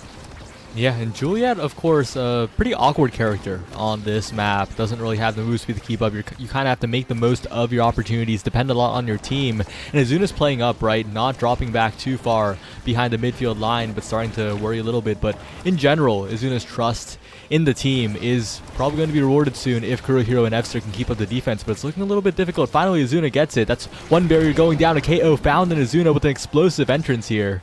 Not the awakening, just the play, as the Flame Flurry and the follow-up from Fster will take the second barrier. Azuna with the dribbles to the bottom side, but not quite. Saved away by Linky Fox. For sure, and with Profanity coming back, however, it does not seem to matter as they do manage to get it through. You were mentioning that Juliet pick being a little awkward on this map, especially with something like Pummelers where you don't have that speed from slick kicks. But as long as they keep taking advantage of the speed lane, where you want to use that speed lane to get around a little bit more easily because it does provide you just that extra speed. And with the size coming in from a lot of these players, that extra speed really will help give them a bit more area of influence. But as Juliet, you do have that opportunity to say, well, if people want to stand on the speed lanes, I'll just let them and I'll take their life for it.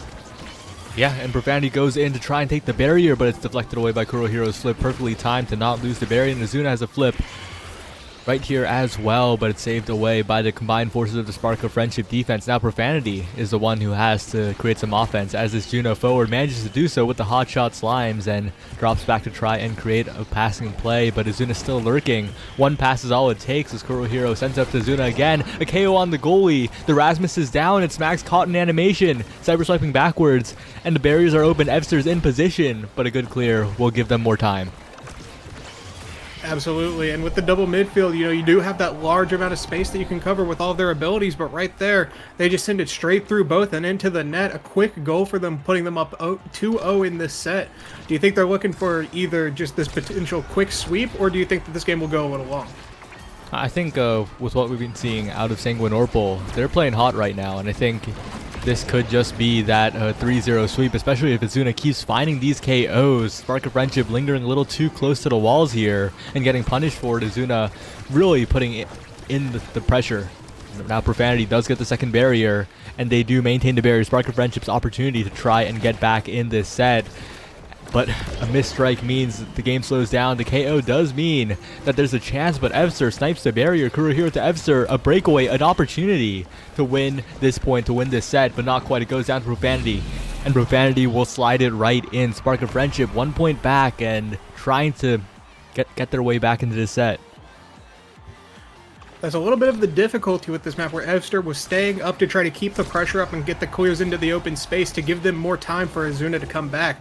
But even with Kurohiro's performance on that defense, it can be a little difficult between the speed lane speeding up the ball and Azuna speeding up the deaths of these enemies as they get yet another kill here. Not quite taking the barrier though, but with a dribble to themselves and a strike war against Smags, they do get it in. Evster looking to take the second with the barrage. Right now Azuna's in a great spot. Core flip available but not needed as the dash punch sends it through Linky Fox. That flip not going to be available, neither is Kurohiro's, but it doesn't matter because we're going into the draft. Draft comes in and a big chance for the Juliet to scale, and an interesting choice to be had here. There's the quick strikes available, there's Stagger Swagger available, the speed or the strikes. Probably the two choices that will mean the most here. Might go for something different though. Yeah, goes for build different, actually passes down the quick strike or Stagger Swagger opportunity to the Kai of Evster, and quick strike bound to be taken here. Yup, and that is a very, very strong draft. Aerials, of course, good on the Juno. You like that tiny bit of extra range, not too much extra, but a little bit, and extra special on the Aimi as well. But I do have to say the quick strikes on the Kai, on Evster, along with the additional size on Azuna, who's been so on point so far. I think Seraphim Sanguine Orpal will have this in the bag. For sure, we're taking a little bit of a page out of Kazan's book, going for that little bit of size maxing there. But one thing about that draft is the fact that by leaving open quick strikes and aerials, and make sure that Kai gets something good there, where the size is definitely nice for those dash punch confirms, as well as just the actual space that it allows you to take up, especially when you don't have a ton of area of influence like Juliet, where you kind of just need every little bit that counts. The quick strikes giving them a bit more opportunities, but a great save from Linky Fox, kind of just denying that it doesn't matter if you're extra large as long as my saves are extra good. And right now they're just trying to get it to Azuna. The flurry comes out, winning that strike war, but not able to confirm it yet. Linky Fox almost like a circus performer taking that chair to the line, saying "back beast" with that pendulum swing. And right now Azuna is just trying to get this flip available. Evster not quite able to get it through. We'll have to see if this flip is available or whether or not this offense is going to keep it up. Yeah, perfect example there. And Azuna doesn't land the flip. The angle is slightly off, and that's another chance for Spark of Friendship to burn some more flips to get their way back into the game. And Linky Fox with the aggression. Great aggressive goalie positioning here as Profanity also trying to find this barrier. Smags in the midfield. Azuna trying to use the Flame Flurry for a KO, but not quite as Profanity stays alive as well. Smags in the perfect position to catch the rebound, and Profanity dribbling on the side. But Evster is there to help out Kurohiro, and that barrier is not falling anytime soon. Linky Fox has meter, but Profanity working on a flip of their own. But it's going to be so difficult here as a flip burn from Kurohiro. A chance. The turret and the jump from Profanity is enough to take this barrier, but Evster has an opportunity. The Gale Blast tanked away by Profanity. Azuna needs to find a dribble here to find a goal for Seraphim Sanguine Orpal, but Linky Fox just continues having these great clears. For sure, a lot of flips used this set, but just a simple strike by Profanity sends it in there. Evster and Kurohiro not quite able to defend against that. It can be tough to defend against not Juliet, but Juno sometimes, where we saw that barrier taken earlier by the jump with the turret. There's just so much space covered there that it can be difficult to find a real safe angle, especially with players playing as well as they are. But right now it's the angle on that top barrier that gets it taken down, but another jump, like we just said, takes that barrier on the bottom, and now we have sort of this 45-degree angle that we're playing on, where we need to get this down, but with Evster covering the out clear and Azuna just covering all that space on top, they managed to find it somehow, but we'll have to see if they can keep that up. As right now it's back to Kurohiro, a great defensive player, but right now they're just trying to get it to Azuna. The flurry comes out, but the barrier stays up. Smags going in, looking for the barrier along with Profanity, but it's still not found. Evster assisting on the defense, making it a little bit scary, but the barrage is good. The strike timing is good. Evster to the bottom side. The Giga Blast will take the barrier. Great individual play by Evster, and now they can look to find the goal. Azuna with the flip available. No hesitation to the top side. And that means Seraphim Sengwinorpal equalize this set and look to create a bit of a lead here, especially with the meter not looking too scary on the side of Spark of Friendship, right? After a point like that, after a score with a core flip, you expect more of an advantage on the side of Spark of Friendship, but not really. The goalie has no meter. Azuna is lurking, and it's looking scary for SOF. One thing I kind of want to bring to attention here is that we see Smags and Profanity swapping sides, just as Profanity swap sides to the top side of that barrier, managing to take the goal there with a quick jump in. But on these round starts, we do see them swapping the startup to see the kickoff. I don't know, do you think that Juno maybe just does a little bit better against Kai, or did they want to just use the oppressive kickoff that Aimi kind of has in their kit to really just shut down this Juliet and force Kurohiro to help out on that offense, on that kickoff side, to allow Linky Fox and Profanity to really just cover the bottom side? So Juno famously doesn't do too well against the Kai barrage, but I think in this individual game, I think Profanity's playstyle and jumps have been able to match Evster, while Smags is getting in there, disrupting Azuna, and Linky Fox has enough time to defend as a weird slime for Profanity, but it's still a save nonetheless. Has a lot of meter available as well. Spark of Friendship really getting into position here, forcing out the flip from Kurohiro as well. Evster trying to find a moment to get a breakaway, but not quite, as Linky Fox just clears it to Smags over and over. Profanity low, but has the flip available. It will whiff, but Azuna is low as well, pulled away from the play, but the flip will take two barriers, and Azuna in position, but Linky Fox unfazed will still find the save. And now Evster has to use this flip wisely to the top side, blocked away by Linky Fox with their own flip. Now to the bottom side, Azuna in position, the KO found, but the save isn't. Linky Fox unfortunately can't get there in time, and that's a 2-2. We're heading to a 5th point. That is certainly one of the difficulties when you have that staggered opponent and don't have a confirmed way to kill them. It creates a lot of tension on yourself where you have to decide, do I want to kill them or do I want to keep the play going and just let them stay staggered in our half and create a situation where they're out of the play, but for how long, and can we keep them out of the play? And right there it ends up backfiring. They couldn't confirm that kill, but right now they're confirming these barriers with no problem. Just as Azuna confirms that dash punch kill, a power play has begun, and with the hook coming out from Linky Fox, that's one defensive tool.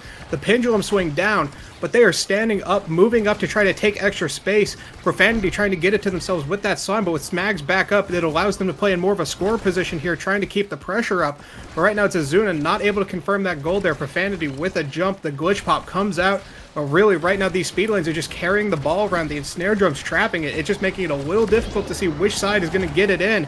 And right now, it is Smags who gets into the side of the stage as they die to that Giga Blast. Oh, and a great dash punch by Azuna. Missed an opportunity earlier with the flip, but did not get distracted at all. Just kept on hunting for the core. Found it. 2-0 up are Seraphim Sengwinorpal in this first game of the best of 3. And this is scary now. Has a chance to go for this knife's edge here, especially in the speed lanes. It will be very, very valuable, but could also take the unstoppable. Could deny it away from the goalie of Linky Fox. Goes for the heavy impact instead. Interesting choice here. The rest of the choices feel kind of predetermined. Rapid fire, of course, great on a character like Takai, but heavy impact feels a little bit strange when you really like the knife's edge speed and you really like taking unstoppable away. And also unstoppable is probably the awakening that Rasmus goalie hates the most to see on the opposing side, right? Rasmus consisting of all single hits, so I don't think it will matter this game. I think Azuna is playing well enough that it won't matter, but heavy impact, a bit of a strange choice. For sure, and with that unstoppable, it's going to give this double midfield comp a little bit more time on the defensive, where when you have double midfield, sometimes it can be a little difficult to find those goals because you don't have that same shoving power that something like a Juliet dash punch does. So if you have that extra defensive layer on your goalie, it could definitely help out on stalling the play long enough for you to cook something together. Right now it's Smags trying to cook in a goal, but Evster on this defense, really great. The dash punch gets the barrier. Linky Fox trying to hold the second one. The flurry is coming out, not quite able to confirm anything there. Maybe looking for a dash punch with that heavy impact. But right now it's the Slimes trying to make something happen. The Unstoppable is available still. Comes back every 8 seconds, so even if you lose it, it's not like it's gone forever. And against a cooldown like that punch from Juliet, it has similar timing. So you really got to be careful when you're planning these offensive plays. Maybe you need a barrage to come take that down. But right now, it's the primary from Kurohiro that keeps them out of position and unable to save that. Linky Fox getting a quick goal, but not necessarily one that was intended. That point just looks so stressful for Sanguine Orpal. Linky Fox is playing so well now, has the comfort of that unstoppable, doesn't have to worry about Azuna in the slightest. With this unstoppable available, you don't have to worry about getting KO'd, you don't have to be worried about getting scored on by the dash punch. And look at how Linky Fox is playing on the defense. That pick might have just changed this entire game. I said it might not matter because of how well Azuna's playing, but we might have to see, because it looks like Linky Fox is unleashed. Notably, some of the characters you would think to take Unstoppable against would be things like the Stell or maybe the Rasmus themselves.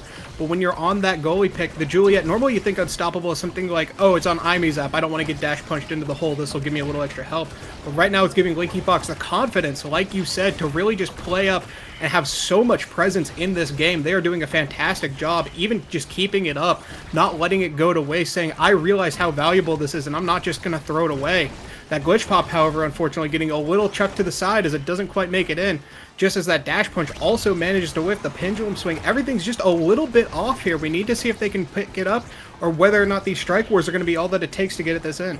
Yeah, but Kurohiro has some good strikes here. The barrier still staying up, and Smags and Profanity, they have a lot of time. Linky Fox is buying them so much time, and they do finally get the barrier. Linky Fox with the flip available as well for the defense. Profanity and Smags now looking for an opportunity to flip up to the top side, but the KO will be found in the favor of Sanguine Orpal. Smags finds one hit, but not into the goal, and the core will just drift all the way back to Azuna and give Sanguine Orpal their first point of this set.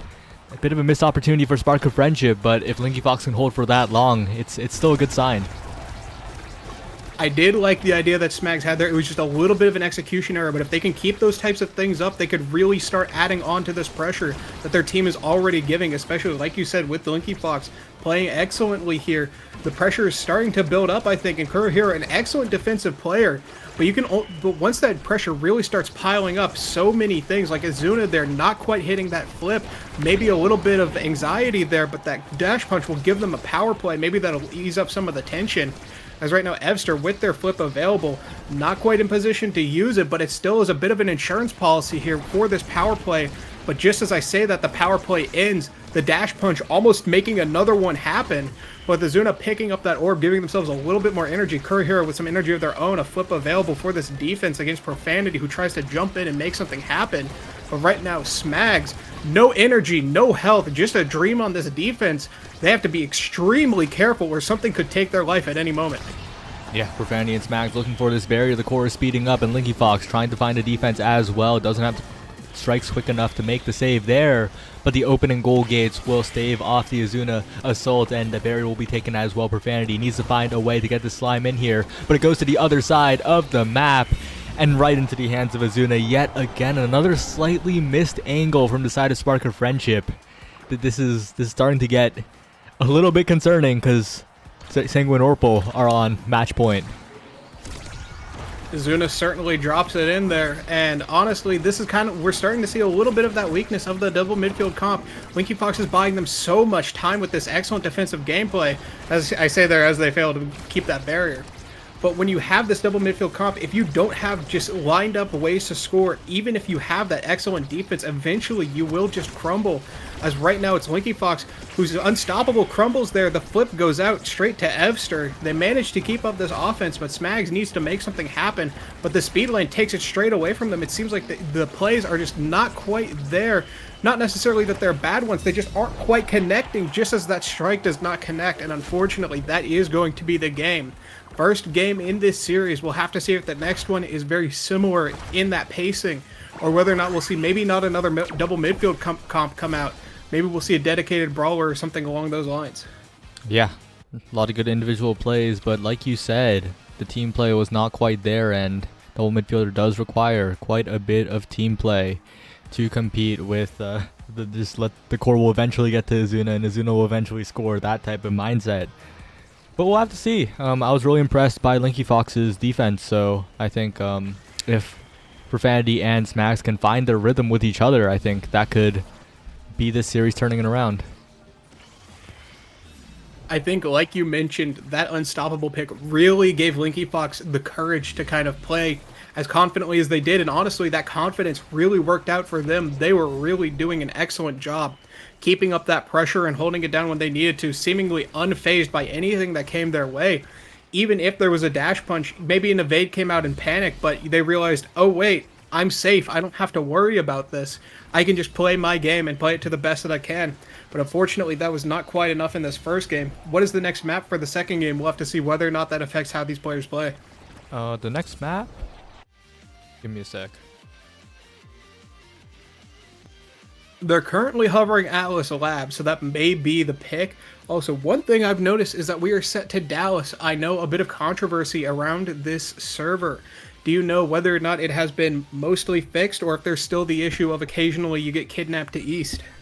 I think it's mostly fixed now. I think Denver has swapped over to being the more controversial server with certain connection issues. And this is indeed Atlas Lab, and Atlas Lab is actually the Sanguine Orpal pick, which is a bit of a flashback to last series where Sanguine Orpal won on the other team's pick and also looked dominant on their pick. So Spark of Friendship is going to have to work extra hard in this one.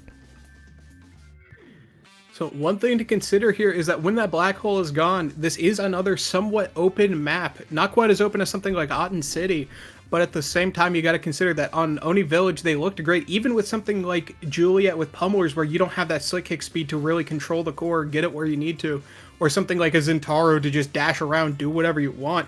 So if they can keep control on these open maps, that could be really great for them, especially now that, like you said, they have that home turf advantage.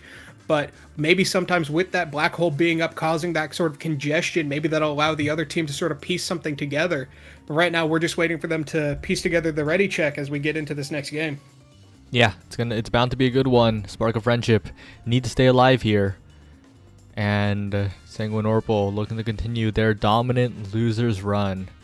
They were kind of shaky exiting the group stage last week, but we're seeing none of that now. This is a confident Sanguine Orpal with a very, very strong game plan, and Spark of Friendship's going to need to really trust in their friendship.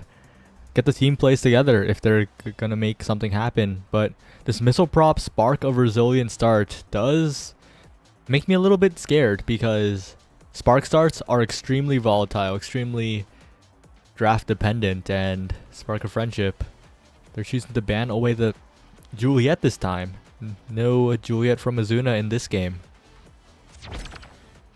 Unsurprising to see the Estelle ban, especially on something like a missile prop start, one of her best awakenings. But we do see the Zentaro come out here. We do see that double midfield comp kind of get put on the back burner here, as they recognize we need that extra pushing power. But it appears it is a double midfield comp on the other side this time. The Era now looking to take up space with those mines and the chevrons, as well as with that speed boost from Evster. We'll have to see whether or not they can make that double midfield work together, or if they can kind of show up the other team and say this is how double midfield is supposed to look, or whether or not this is a sort of comfort pick, or what the plan is here. So that Julie ban might have been a little bit of bait, because Azuna has looked the strongest on this now, and there's a reason teams have not been letting Azuna go to this now over and over again. They play it like a scoring character. The dribbles with the primary, the repositions with the secondary, they're all so good. And the strike discipline as well, and we're already seeing it in action. Evster is a solo midfielder. This is a true now forward we're looking at. This is certainly an interesting situation. Not one that I had on my radar, but I'm interested to see how it works out. Right now, this Ami turret is really putting on the pressure with Profanity helping out. Not quite able to get it as the gates are opening. But with that dash, almost able to get that in there. Linky Fox walking up as they were the last game. Maybe the confidence is still there. But one thing I've noticed is that in the start of this game, they did swap sides again regardless of the pick. So maybe this is more of a they swap for comfort, less so than they swap for the matchup. But right now, the matchup of Profanity versus Kurohiro is in the hands of Kurohiro, with a flip available on both Azuna and them. Smags has one, Profanity's working on one, but with that flip being burned, now it's up to Evster to get this in with the help of Azuna. The black hole sends it straight to Profanity. A dribble to get rid of the black hole, but unfortunately just straight out of their hands. Bit of an early flip there, not quite able to connect anything, and especially with that now triangle able to lock down that area. We'll have to see whether or not they can get anything out here without Kurohiro having to use this flip, and there it goes. Profanity working on one of their own. Could have picked up an orb to get it guaranteed. Oh, scary situation there with the triangle, greatly placed by Azuna. But with that dash from the passive into the flip from Profanity, a forced 50-50 situation.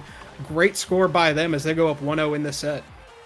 Tough situation for Kurohiro to defend, and great shot from Profanity, not missing the corner there. But we saw a little bit of the Azuna now come into play, and we're going to see more of it here as the speed buff comes in. One berry taken with a flip in an instant, and Azuna just dribbling all over the midfield, pushing up, trying to create a situation, a scoring opportunity. But Profanity on this Zentaro looks a little bit activated.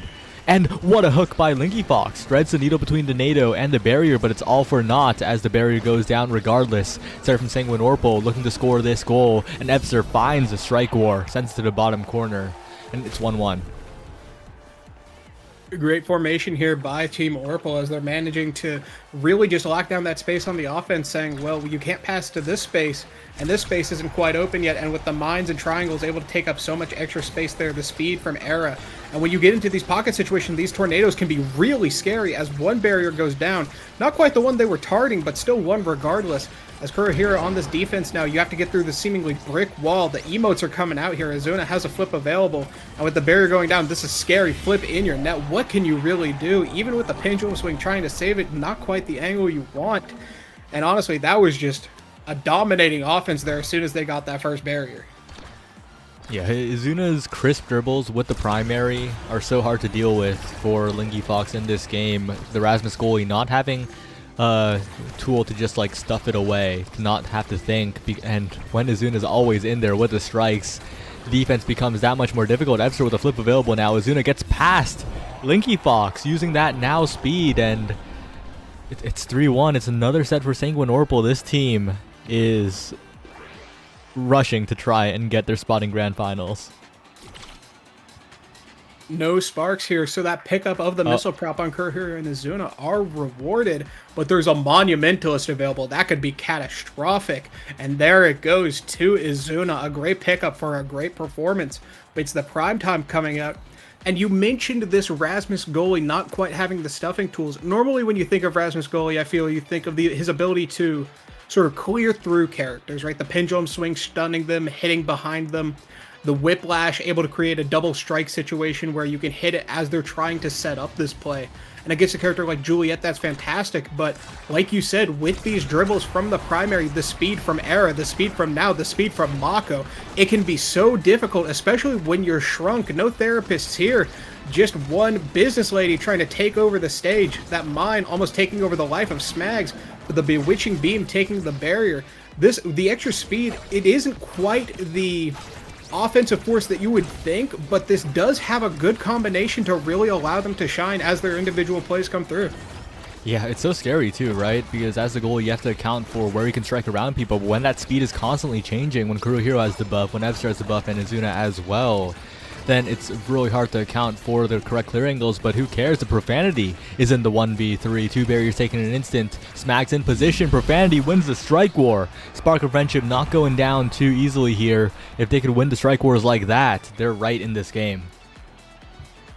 The shifting gears might have caused a little confusion at the start, but it looks like they're starting to pick up the pieces as, like you said, that speed constantly changing does cause some confusion, especially with Missile Prop now adding in the situation of, not now as in the character, but now as in this situation, where you have extra long projectiles that you have to deal with, changing speeds constantly. The speed of that core is no joke either as it goes past Linky Fox there.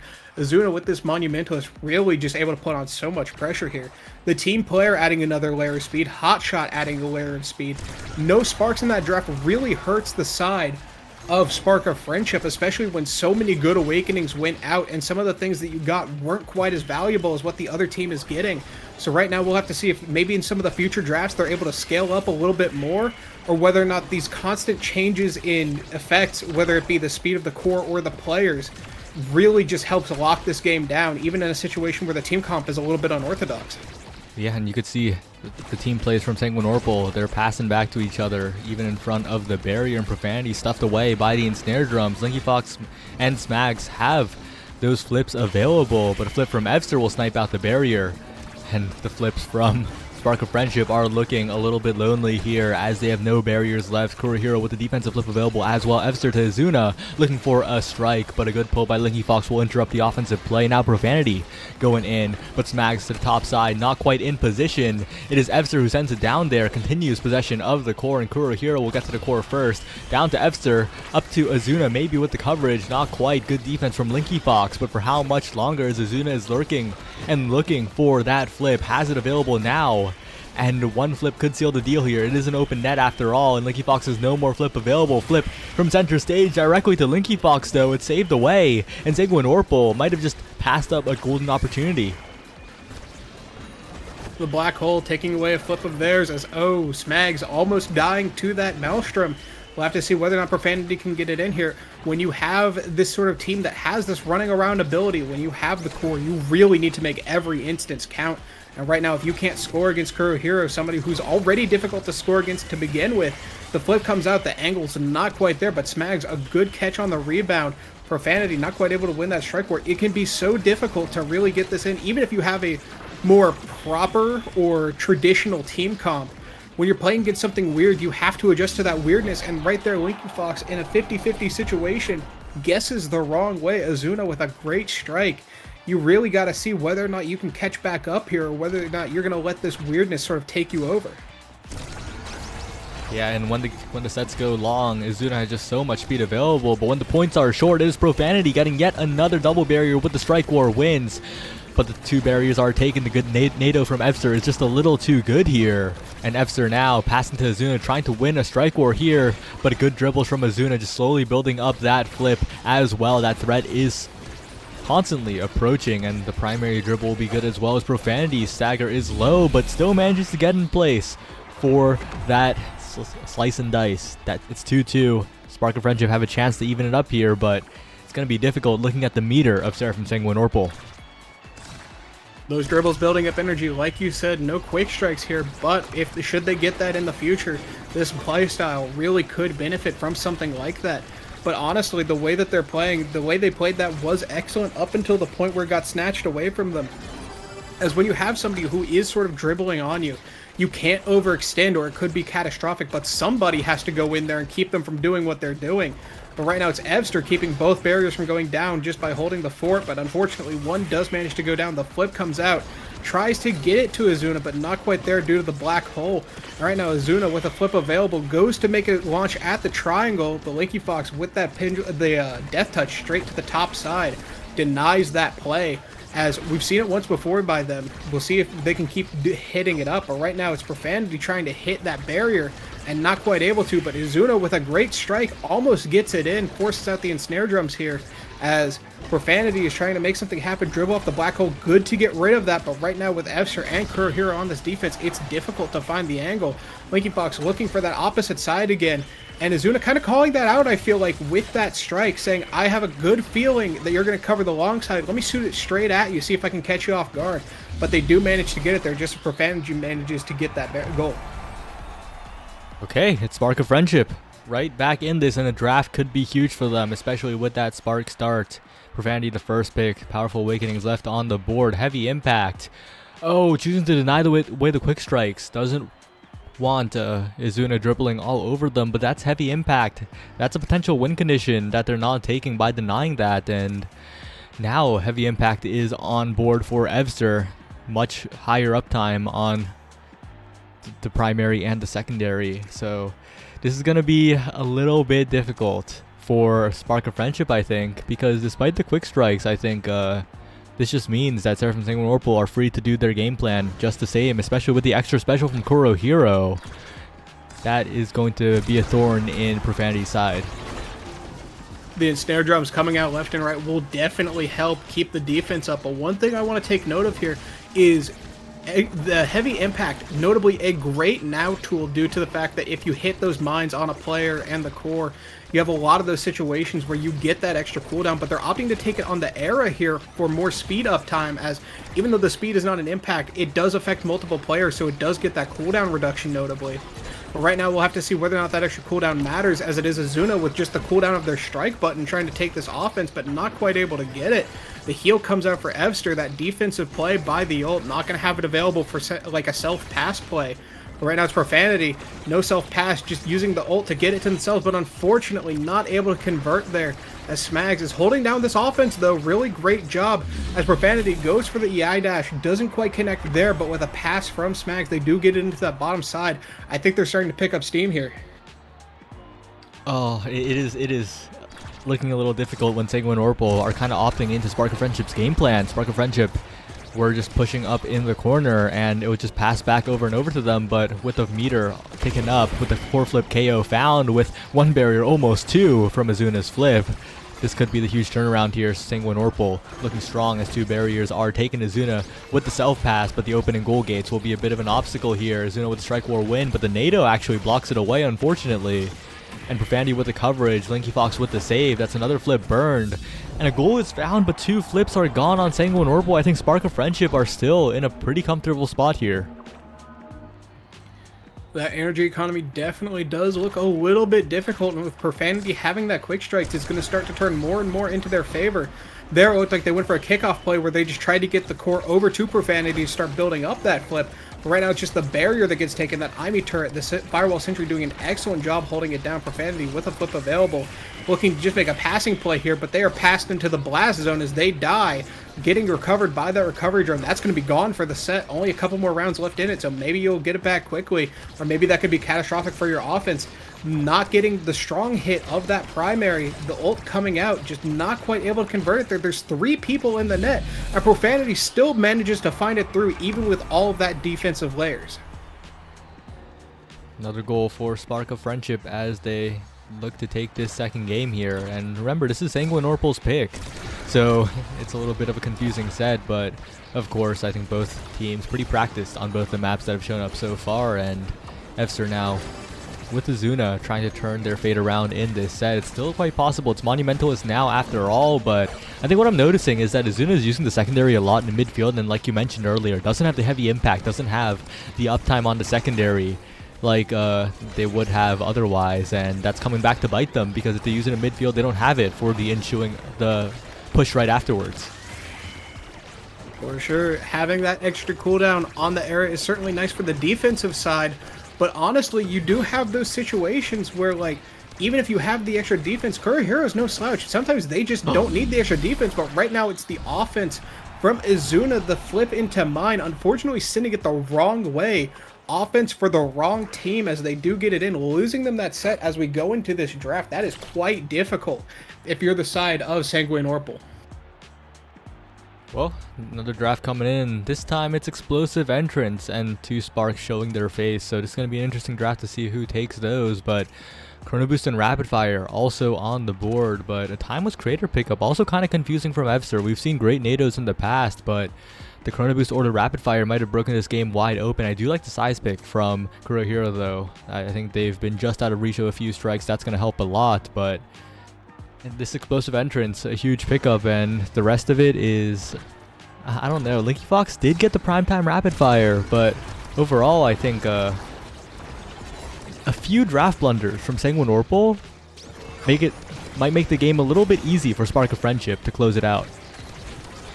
I think that draft felt more like they were drafting for the individual rather than for the greater plan, right? Because I would have liked to see the Timeless swapped with that Chrono Boost pick, because the extra size, you already have Monumentalist, you have so much distance with the extra distance from the missile propulsion. You could be covering so much space, whereas the Chrono Boost, when you're getting that cooldown reduction from heavy impact, and when you're hitting those primaries, the Bewitching Beams, getting that extra duration on that could be catastrophic, breaking the game wide open like you said.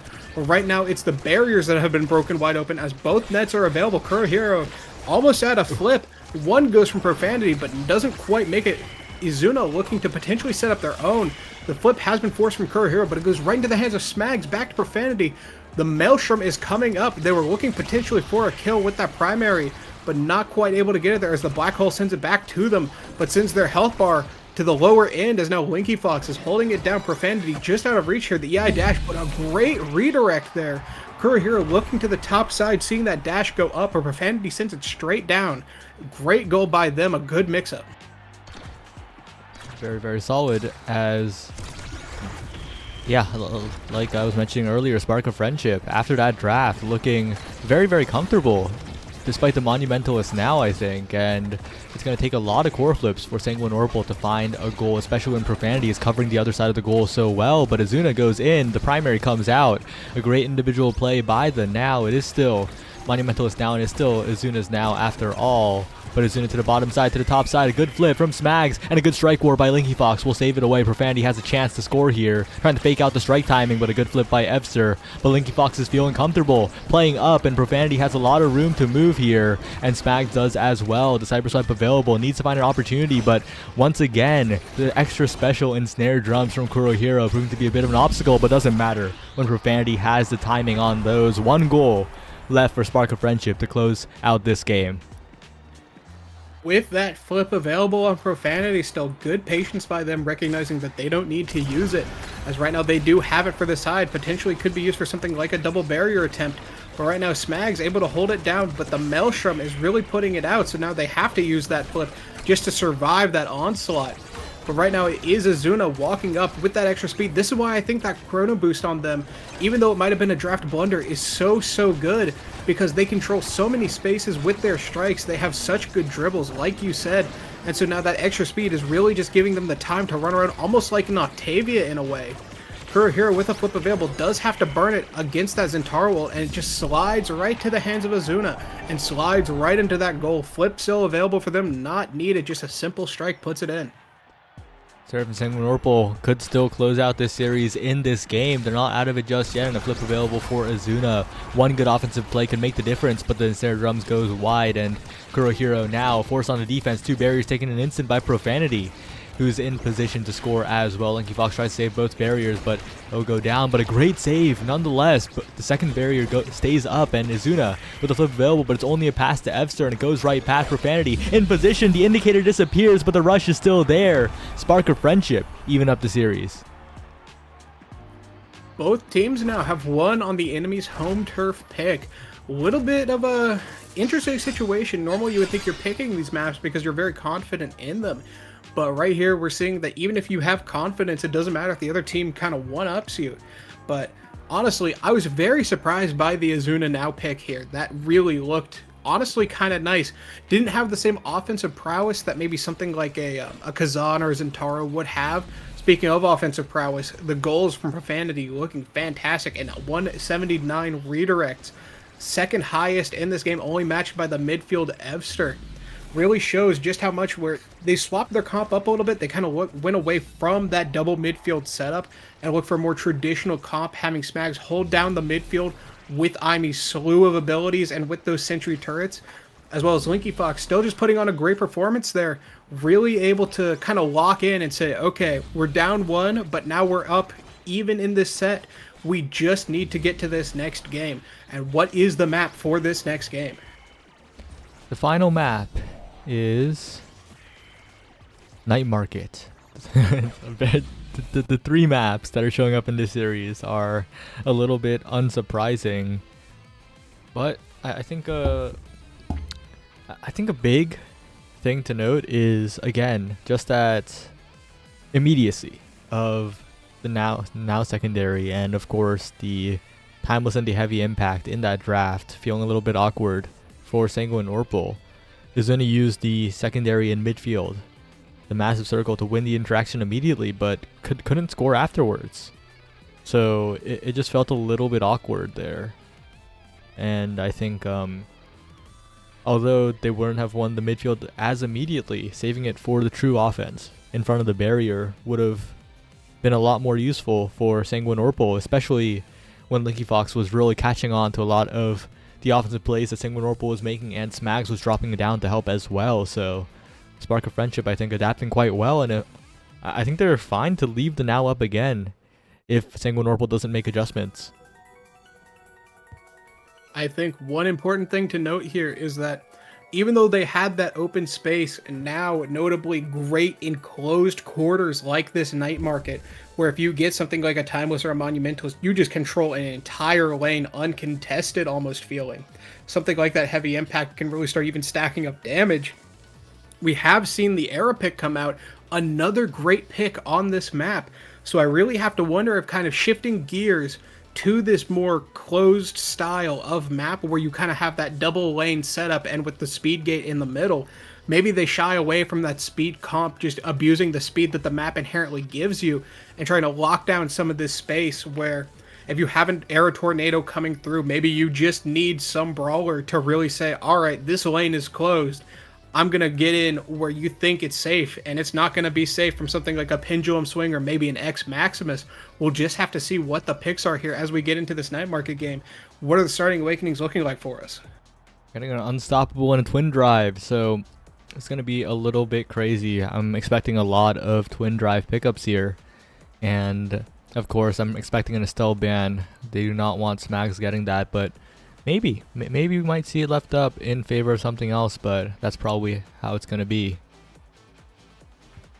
How do you feel about this Juliet ban, knowing that there is Unstoppable on the table? I know that it may not be as much needed for the saving the barriers as much as it is for staying alive. Do you think that maybe the Juliet pick is more of a respect to the other player, saying we recognize how good you are on this character? Or maybe that's just a comfort pick for them where maybe they aren't as confident playing on a closed map like this, where there are a lot of times where you have to sit at the ledge and just cover that out clear. So maybe they just are a little worried that even with something like Unstoppable, their lives are not safe, but the speed of the game is not safe either, as the speed comp does come back out. Both teams going the exact same comps, just a different map, a different situation, as we see Twin Drive going on to Profanity and Evster, but Unstoppable from everyone else. How do you feel about this situation where we're seeing the speed comp once more? This is actually really interesting. I expected Twin Drive from Izuna, but we're not seeing it here, and Twin Drive would be really powerful on a now with the playstyle of Izuna. Of course, having one secondary to win the midfield and then having another to win the forward interactions as Profanity gets the first goal. So I think that's a bit of another mistake here. I think Unstoppable, of course, great on the goalies, but I don't think Izuna is going to see as much use of it here, and I think Linky Fox is going to have a very comfortable game. Well, at the same time, the Izuna's playstyle does almost sort of remind me of you in a sense, where it feels like they are very heavy on this strike button, where when you are against this Rasmus, you kind of need that Unstoppable just so that they don't say back beast and hit you with the primary, that Pendulum Swing, or try to get it through you, maybe hook you out of the way. So when you're a character like now where you don't have that normal shoving power, maybe you do need that Unstoppable just to be able to make offensive attempts even happen in the first place. But honestly, with Izuna having a flip available, this offensive prowess could be coming out just for show. But right now, that flip does not quite get anything there. Evster holding that top lane, the Bewitching Beam trying to give a little extra presence. But right now, it feels like this offense is being shut down by the defense of the side of Spark of Friendship. Yeah, and I think I would favor the comp of Sanguine Orpal on this map. Like you said earlier, now so good at controlling each lane era as well. But in this particular matchup, it feels like Spark of Friendship has adapted to the now, and Smags is looking comfortable on the Aimee. She's not really looking as lost as she might have been during the Animal Style series, so I think this is a warmed up Spark of Friendship that is in position to win it, especially with the slight mistakes coming out from both sides. Profanity flip wasted, but a good bounce found there after Kurohiro. Smags with a follow-up, but not quite again, just falling a tiny bit short as Linky Fox needs to be careful here on the night market bounces, but Smags almost has a flip as well, has the flip available, and Spark of Friendship not really in too much danger as Profanity tries to send it forward, but Kurohiro has a good block. One thing I'm noticing is it feels like there are times where Izuna's setting up situations where Evster could walk up, but if they walk up, it could even lead to an overextension that would leave Kurohiro in the 2v1 situation. But this again just kind of comes down to that double midfield comp, where even if Izuna is definitely playing as a scorer and has the strikes to back it up, the composition is all the same still, just you sometimes need that passing lane. And when that isn't available, or for it to become available, you have to overextend. It can be really scary. Where Kurohiro is no slouch, but Profanity is no slouch either. Really just driving the core in, making so many abilities, resources come out just to stop them, and then getting it in anyways. That drum and bass not able to do it. The dash from Smags helping out, just keeping it in the hands of Profanity. It really feels like this is kind of turning on its head. Yep, and once again, Linky Fox's flip available. A very, very risky shot up into Azuna's face. Almost got the double barrier there, but Smags will win the strike war. And Spark of Friendship is also getting these individual small outplays that are changing the course of this game. Look at Profanity rushing in with the passive available. And Linky Fox just lingering hook hitbox, making it impossible for Azuna to score there. Has a flip available, but is going to need to use it soon because Linky Fox has one of their own as well. It's going to be so difficult when Profanity is going for the shot as well. Has a passive available, has the rush, blocked away by Kurohiro. But actually the now mine is what kind of proves to be a bit of an obstacle there. And Linky Fox doesn't greed, just walks away from the flipped core and hooks it, and the barrier still stays up for Spark of Friendship. I don't think it was necessarily walking away to try to avoid the hubris. I think the Bewitching Beam shrunk the core out of their strike range, is at least what I saw in that situation. But like you said, sometimes just walking away can be good just to give yourself that little extra space. But right now, Evster has shot it into the space that sends it straight back onto their half, giving Profanity the opportunity to make that goal kind of come out of nowhere. No flip needed. Smags was working on one of their own. But that unfortunate bounce really just put them in an awkward situation, as the Monumentalist is available, but you do have Aimi to deny it, so we'll have to see what the pickups are here. Yeah, but that does mean there are great awakenings for the side of Sanguine Orpal that are not named Monumentalist. The Rapid Fire available, the Missile Prop available, the Hot Shot available as well.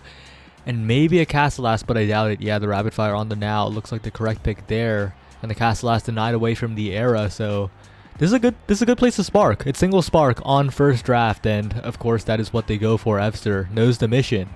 And I think now after this, it's a pretty even game still after this draft. I think maybe one thing I would like to see on the starts of these kickoffs is having Profanity start on that middle side, just going for the speed gate. Linky Fox has excellent ability to hold it down, so just trusting them to cover that kickoff while you get that speed and get into position could really help them out on these offensive plays. But right now it seems like they don't even need help. The ult coming through from Profanity, getting that barrier with the help of Smags, really just locking it down. No barriers available. Kurohiro just able to strike it out. We'll have to see how long that can last. Most of these Unstoppables are down for now, and with things like that Maelstrom kind of putting them back on the timer, you really have to be wary of this Rasmus with those pendulum swings. But right now it's the triangle that gets eaten by said Unstoppable that we just mentioned. We'll have to see whether or not this Unstoppable continues to come into play, or whether or not Azuna is able to get this barrier and they're able to keep up this offense. Smags winning strike wars, getting a glitch bot forward, but it goes back to Azuna. One more chance. It's past Linky Fox, but Linky Fox has a flip available to Profanity, and Kurohiro will just save away the straight line shot. Now Profanity has a lot of meter available, has a flip available, but a flip by Kurohiro, stolen away by Profanity instantly. Wow, okay, Spark of Friendship. They are looking dominant in this game. The sparks picked up by Evster, I think you mentioned, is another good point here, where you're kind of taking sparks against Team Spark of Friendship. It feels kind of ironic, but right now the friendship is really pulling through here as these team plays are really working out. They're keeping up the pressure, but right now it looks like Evster and Azuna that are having the pressure up, as they have both flips available. Kurohiro with not a whole lot of energy. You got to be careful where they don't really have any way to defend themselves should an EI dash come through or something along that nature. So either they need a little more time to get like an orb, so you have to just hold down this midfield. Even if you can't score, just keep it out of the hands of the enemy forward, or you need to create a situation where you're just winning so hard that it doesn't matter. But now with this sentry turret available, it's going to be a little difficult. Monumentalist, not quite the timeless that Aimi loves. The extra duration really get pumping out the shots, but there you just have a bigger shots that either get eaten or just get kind of ignored there. They aren't really able to lock that down. The space is nice, but right now Azuna gets that core snatch from them by Linky Fox. This defense is looking good, even though there is still a barrier available. If you can't score, it doesn't matter how many defensive layers there are. You just got to get it in eventually. But right now, that mine, not quite able to get it. We'll have to see if Kurohiro can make something happen here, get it back to the hands of Azuna, or whether or not it'll eventually crumble as Profanity does take that barrier. Yeah, and Profanity's been on point with the offense, but Azuna has been looking a little lost, it feels like, going for these individual outplays, but Smags seems to always be there to cover, right? Smags cleared away, I think, 4 different opportunities from Azuna in that point alone, and that meant Linky Fox had a very easy time on the defense relatively, and that means Profanity just gets so many more chances at the goal. I think Smags, the unsung hero of this game so far. I think at the start they went a little unnoticed, but now they are definitely pulling their weight, if nothing else. Like you said, these team plays are coming out great, but right now it's Azuna who gets that 1v2 situation. The flip kind of on air, not quite able to get anything. Linky Fox with a flip of their own does burn it. Maybe a little bit of a panic flip there. Kurohira has one in the back pocket. Evster working on one of their own. The energy economy is not looking great for the side of Spark of Friendship. However, Azuna walking this up. Team Orpal looking to make something happen, but unfortunately that strike just barely whiffs. However, with the flip, they do manage to get it through, retaking a little bit of the tempo here as it goes from 2-0 to 2-1. Surfing Sanguine Orpal not out of it just yet, but it feels like I've said that previously, and then it wasn't so, as Azuna now pushing forward to get one barrier. These wide barriers, such an easy target, as Azuna is looking revitalized, winning the strike wars, getting the barriers, but this goal has been a little bit more elusive. Linky Fox looks so comfortable on this map, rushing forward to the midfield line, sometimes even taking the speed gate as the goalie. And that's just so much midfield pressure as Linky Fox almost gets scored on. The halt from Profanity is enough, and a great defensive play by Profanity to save it away, along with Linky Fox's hook earlier, and they managed to clear it to the other side of the field. That was close, and Sanguine Orpal, if they can't convert on that, it's looking a little dire for them. Linky Fox has been showing some great patience here in the face of these abilities, the Bewitching Beams, the primaries. But right there, you can't really show patience when they shove you out of the way with that core flip and just slam it into the net. Only a rapid fire as their main offensive force, but that does give them those extra dribbles. You were mentioning earlier how they use those to try to control those dribbles and that space. But when you can't stun them due to that unstoppable, it becomes a little more difficult, and maybe that's something we didn't quite pick up on at the start, being something that is a bit of a contention. Right now, Zuna trying to make something happen, but just not quite able to. Evster there with the speed to help out. And maybe that is one of the things with this comp where it is double midfield and that extra speed is nice. But like you said, when you go for those sort of individual plays, it doesn't matter how fast you are if you're stuck in a 1v1, 1v2 situation that you just sometimes can't win no matter how fast you are. But right now, Kurohira giving that drum and bass to give the extra distance. Profanity looking to make something happen. A great strike war by them. The ensnare drums don't manage to make it in. Smags looking for an opportunity to help out, but they just need to get it to Profanity to make something happen. With this firewall sentry, it's looking like it'll happen.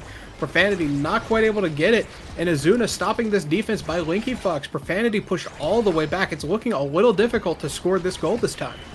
Oh, but a weird night market bounce almost gives Profanity a shot here, and Kurohira will strike Profanity along with the core, but Profanity's in there. One more opportunity is all it takes for Profanity to find this goal, and Linky Fox will send it around Azuna and not give the Now a chance to take the core. And once again, another opportunity falls by the wayside, and Profanity will find the strike to send Spark of Friendship 2-0 up in this critical final game of this losers finals.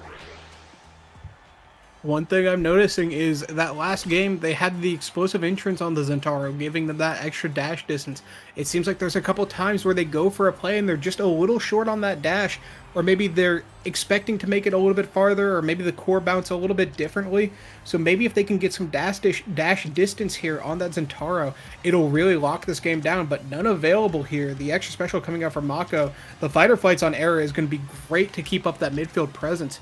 The spark of leadership going untaken. Evster had the opportunity, but honestly, in this situation where you really don't have time to collect those sparks, you know, you're down 2 sets. You need the immediate power spike just to stay into this game, because Lord knows if you just take a spark and don't get as much with it, and the enemy team is up 2 sets and they're getting power spikes left and right, it's going to be very difficult for you to come back.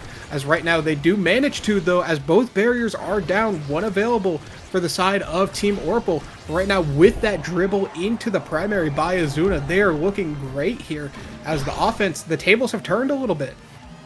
Yeah, that additional speed, of course, the fighter flight, such a strong dribbling awakening. That might have been the entire difference maker here, but Azuna is also looking much, much faster, and that speed's hard to keep up with on these large night market barriers, leading to those early barrier takes and to that goal. And this could be the turnaround, like you said. Sanguine Orpal looking much stronger coming in, and look at the meter as well. They have so many touches on the core, they're building up their flips so often.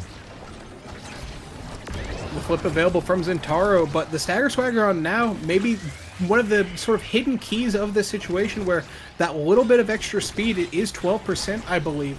really just does help you control those situations where maybe you're just a little bit out of reach. But here with Curve Hero's flip available and used, they shut down that opportunity, as now Azuna has a flip of their own, but Evster is looking a little low, and unfortunately the ult from Azuna is missed, as well as the core flip.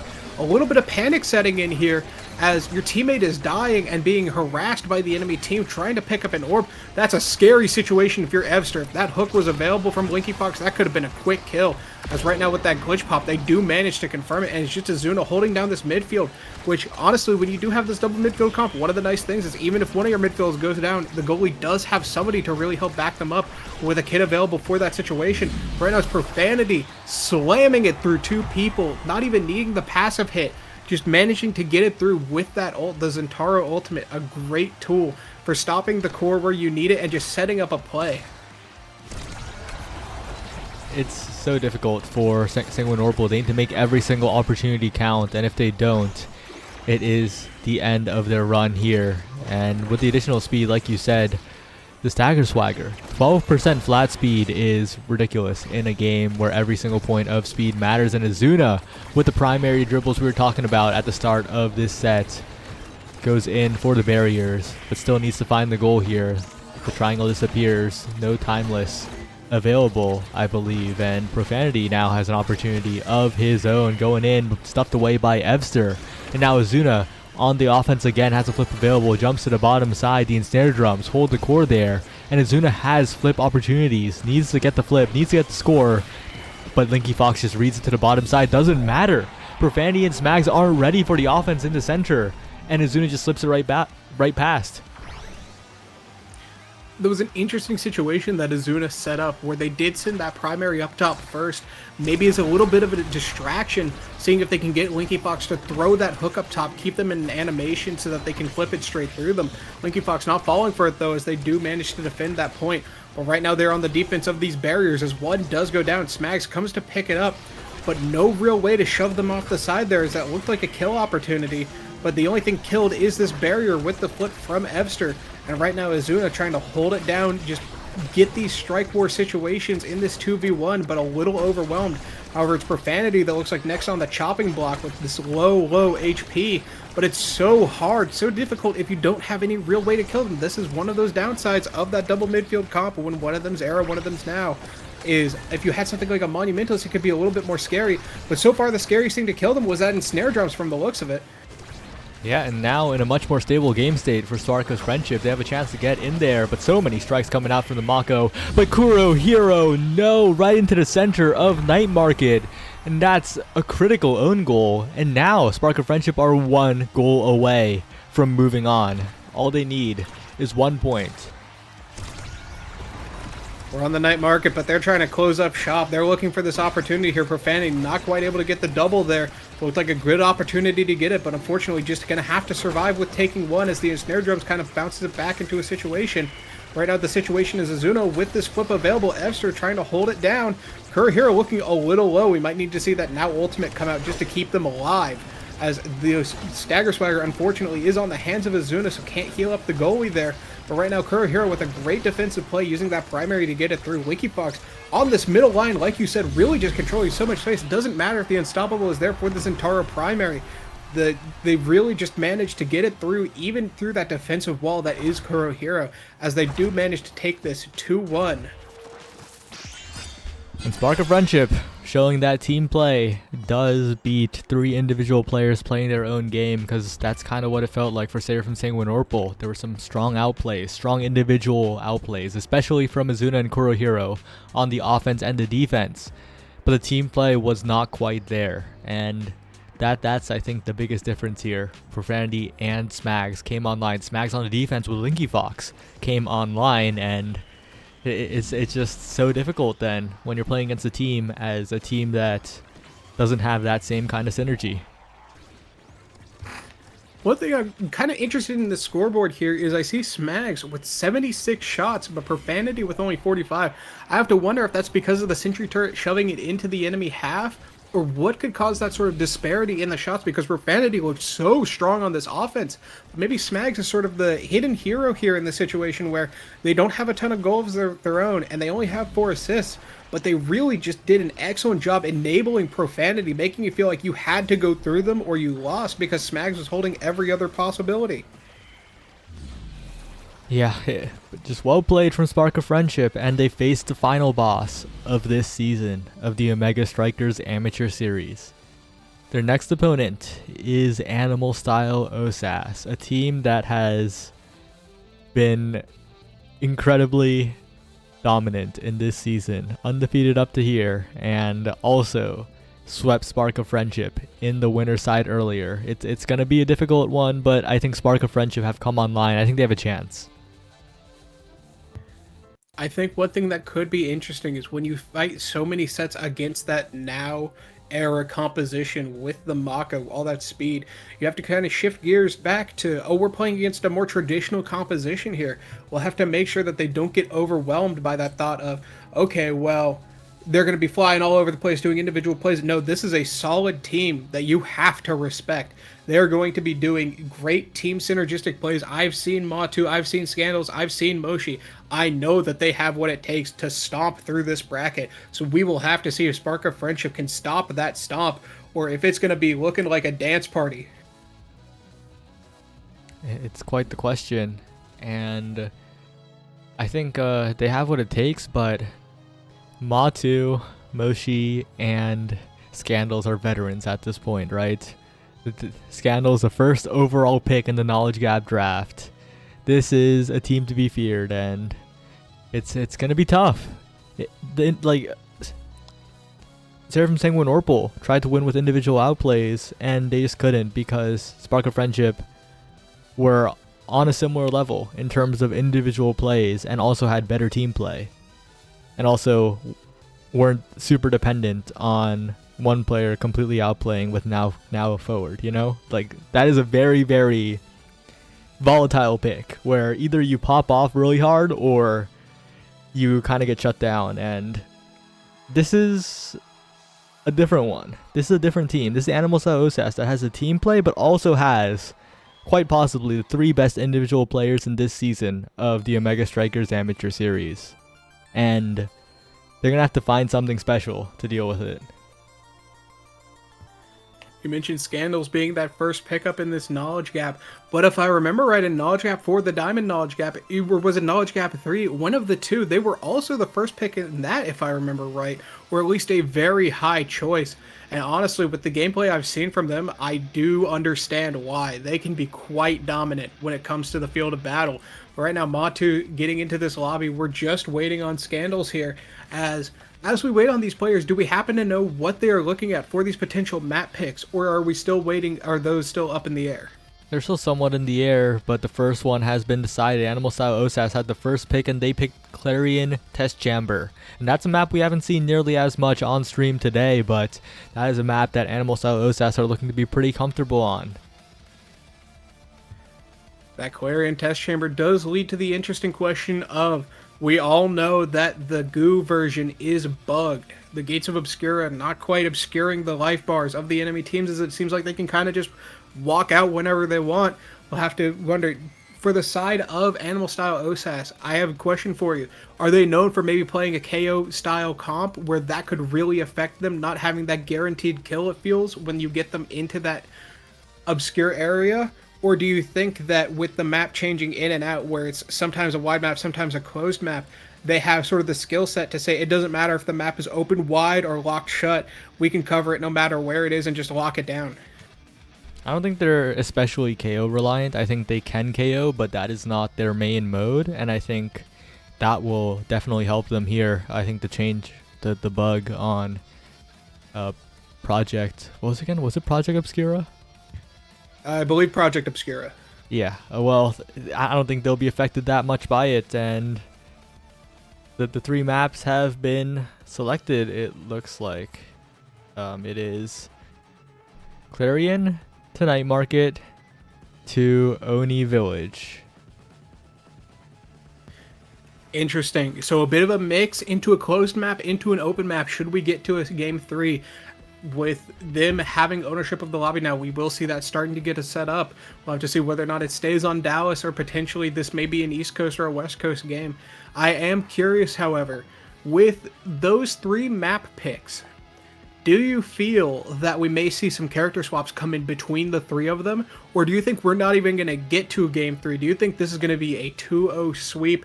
Don't even look the other way, no fear of a grand reset, just absolute dominant performance? Or do you think that there's a chance that we will see a Game 3, potentially a Game 6? I think if I was a betting man, I would say that this is a 2-0 sweep for Animal Style OSAS, and I think no one will be surprised to hear that, because they are looking like to be the most dominant team in an OSAS so far. They have a chance to do it. If they only lose 1 set here, they are officially the most dominant team, even over the Ballin' Ballers from last season, who only lost 3 sets in the finale. But I will say this start is looking quite decent for Spark of Friendship. It is explosive entrance, but right as I'm about to say that Profanity Centauro is going to come out, they're banning it away. No, not even a chance for that Centauro to be the difference maker. And the Rasmus ban away from Moshi, actually. This does mean that there is no Rasmus goalie, but it is still, I think, a decent spot for Spark of Friendship. It is interesting. We do see the Kazan pick come out here. One thing I feel like that kind of went under the radar, at least for some people, is previously Kazan never really seemingly wanted a Dash Awakening, right? Because it was things like Super Surge, Chrono Boost, Aerials at the time. But with Explosive Entrance existing, giving that extra impact, should you be going for a more KO style, that may be the pickup here. But as we see, they did pick up the size, and honestly, I do not blame them. The size on this character is criminal, as it allows him to do so many things. However, Profanity on the other side has picked up the Siphoning One and the Explosive Entrance, looking for more damage. We'll have to see whether or not that comes through, and with the Era goalie, that's a lot of power that could be going to them. But right now, the power is on the offensive side, as Spark of Friendship do get both of those barriers, but now it's Scandals on the offensive, a player you do not want to mess with. I will say though, Smags is on Comfort. She is on the signature Estelle now. Although Moshi getting the barrier there, there's still an open net for Animal Style, and Spark of Friendship have the chance to score it here. Profanity gets the strike, and Matu panics a little bit with the clear. That first goal going to Spark of Friendship. Honestly, that first point, a bit of a good sign. I think Smags on this Estelle, it being left up by Animal Style OSAS, I think is really good for them. This Estelle is looking very comfortable, and Smags is getting the corner position over and over again. We'll have to see whether it's hubris or perhaps confidence, as honestly, the Zentaro ban I don't think was necessarily a bad one, especially with those starting awakenings. But Smags, I haven't been able to see them on this Estelle. We'll have to see whether or not, like you said, this is a comfort pick or maybe one more dominating. As another thing I want to point out here is we do have the momentum boost on the Era. I feel like when I see Era as a goalie pick, we see eject button a lot to really just get that extra cooldown on the speed. Right now it's Profanity who's having to use the cooldown on their evade button as they are dying. Just like that barrier for the side of Ma 2, they really need to make sure that they don't lose a second one here. I don't know what the project this one is. Project Octavia is what I'm going to call it for now. Can be really difficult to defend at times because there's a lot of weird bounces, and honestly, if you're Profanity, if your health bar is looking low, you could die from a seemingly random angle quite easily, especially with somebody like Scandals who has those slimes to knock you around kind of just no matter where you are. The ultimate, they're not able to lock down that core flip, as they do manage to get it out. Excellent by Linky Fox, just showing that prowess on the defensive side. As right now, Ma2 getting it back to the hands of Scandals. Scandals does have this flip available, as they don't even need it to get that barrier. Just an awkward bounce like we mentioned. Oh, unfortunately, the gates were not quite open, and it does bounce off there. We'll have to see whether or not Linky Fox can hold this down in the face of Kazan Juno, a powerful duo in the hands of Mix-Ups, or whether or not they're going to get it to the other side, take this barrier, and continue on this set. Smags gets into position, but the snare drums last a little bit too long, but Smags blinks back to defend. The extended dash range just enough as Smags clears away the slimes as well, but Profanity can't win the strike wars. And that one missed opportunity means that Moshi will not miss on the other side of the ball. Animal Style OSAS evening it all up, and Spark of Friendship. They were looking good in there, but they just couldn't close it out. If you are the side of Animal Style OSAS, you are kind of showing that you deserve to be here and why you are in the winner's side. But Spark of Friendship, no slouches either. Smags catching some really good clears there. Profanity looking for an opportunity, as Moshi has the opportunity to kill there. Doesn't quite take it. Maybe the cooldowns just weren't quite available. As right now, Linky Fox trying to make something happen, but Moshi controlling a ton of space, sending it into that Juno slime. Scandals a player known for their Juno, a character that in some people's opinion can be quite dastardly as they get that gold there, really showing why they deserve to be here. Yeah, the Juno left unbanned, the same Juno that was the reason why Scandals was first pick in that draft, and now with the Estelle being taken off and an early KO in the favor of Animal Style OSAS, Scandals getting one barrier. No, it's saved away by Linky Fox. What a save. It goes down regardless, but that's a lot of resources burned by Animal Style OSAS on the other barrier, and Linky Fox is continuing to have these great clears, but once again it's stuck in a 1v1 with Moshi, gets it out of there, and Profanity trying to blink forward along with Smags, but it won't quite be found, and Spark of Friendship's offense is looking to stall a little bit here, and Animal Style OSAS, I think, although their offense has been slowed down by how well Linky Fox is playing, especially with the Strike War there as well, Spark of Friendship's offense needs to come online quick because they're not finding anything right now. They are finding that kill, however, as Moshi and Matu both have a flip available, needing to defend this barrier. The bounce almost getting it in past Linky Fox, but right now it's just Smags with that ultimate from Estelle getting it in. We'll have to see whether or not Profanity can make something happen here. A great redirect, forcing Matu in a Strike War situation and then redirecting it at the last second to the bottom side, forcing him to react with that strike shot. A very difficult situation against Kazan. We'll have to see whether they can keep that up as we do go into this point 5. A very important point, I feel, if you are on the side of Spark of Friendship, where when you're already down a full set because you are in loser's side, every single win counts. The longer these games go, the more rounds you have to play, the more exhausted you get. It can be quite difficult to keep it up, but right now this defense by Linky Fox is no slouch as the Ensnare Drums almost create a situation where they're able to score, but this Maelstrom is going to be locking down that top side, but as the top side shrinks, so does these opportunities. As Scandals tries to make it go in, Linky Fox really just holding it down even in the face of this Juno ultimate, really showing that even though they're on the loser side, they can really hold their own. Oh, but Moshi just walks up right into the center, pops it, and that is a goal credited to Scandals. Animal Style OSAS showing their comfort on this map. That's another goal. That's a set win, and that's a rapid fire for the Juno. A devastating awakening pickup here, and this is looking pretty bad for Spark of Friendship, as that one awakening is going to make it even more difficult. Linky Fox is barely holding right now.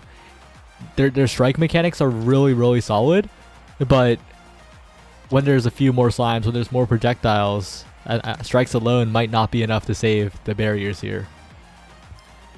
One thing to note is with that Demolitionist pickup by Linky Fox, it does create kind of an awkward draft for the two Kazan players, both their own and the enemies, but the Profanity getting that KO belt, especially with Project Obscura being the one on the table right now, KOs might start flying left and right, and when you are already up one prize fighter stack, it feels like it's just going to keep stacking, but right now it's Profanity whose health bar is stacking, but in the wrong direction as they start dying. They have to see whether or not they can survive, and like we said earlier, with that bug on this map, Profanity could have been in a perilous situation, but able to just walk right out seemingly no problem, almost like a trip to the store. But right now, Moshi is the one that's taking a trip to the Obscure situation, as Smags trying to make something happen here with that ultimate, but not quite able to get it. The Slime holding it down. Moshi with a quick snipe with that crooked leverage, making a crooked play as they send it into the bottom side. A great goal by them. They're up 1-0 in this set, as well as 1-up in the series. It's tough now. Spark of Friendship need to find something and find something quickly, but Scandals has so much agency now, has the jump, has the slimes, has all the tools necessary to make Linky Fox's life difficult. But Scandals taken low. I think Profanity needs to be the one to constantly put damage on Scandals to try and get the midfield under control, but Scandals can just jump forward, and that means that the Juno is a little too evasive. But Smags, on the other hand, on the comfort pick, finding the barrier, an opportunity for Spark of Friendship. Can they find their shot? As Profanity dribbles it around Scandals, but Moshi picks up the core. Smags in position, and Matu doesn't react in time. Spark of Friendship tying up the set. Difficult bounce there, as on this one, like we said earlier, those bounces can create awkward situations. But right now, what we're going to be checking is that object permanence, as when players go invisible, you have to know where you can and can't clear to. And right now, Moshi trying to make something happen on this offense, but it is Scandals who goes down, playing in those side streets, gets run over as right now Moshi has to hold this with Matu, but the barrier goes down seemingly instantly. The snare drum able to hold it for a little while. Scandals is finally back up Profanity with some kind of awkward dribbles, not quite able to get it where they need it to go, as Moshi sends it back towards their team. We'll have to see if these slimes can make things happen, but Scandals has to use their jump just to take an orb, just to survive. We are really seeing this damage come out from Profanity, especially with the extra power from Era and the chip damage that Estelle kind of brings to the table, where they aren't necessarily a damage character, but they put you in situations where you get hit by a piercing shot, you get hit by a secondary, the Rose Warp, where even if they aren't necessarily the main force of the damage, they certainly bring some to the table, even with slick kicks. As right now, Linky Fox is getting slick on this defense, able to save seemingly anything. Smags with a great pass just to send it to open space, give them opportunities. The Ensnare Drum's not quite able to hit. We'll have to see whether or not with this bounce, if it'll turn back against them, but the Maelstrom almost taking two. Profanity in the top side. We'll just have to see which offensive side can make the defense crack first. Yeah, and with Linky Fox continuing to hold this barrier, I just can't say enough praise about Linky Fox, right? Ma2 is an incredible goalie.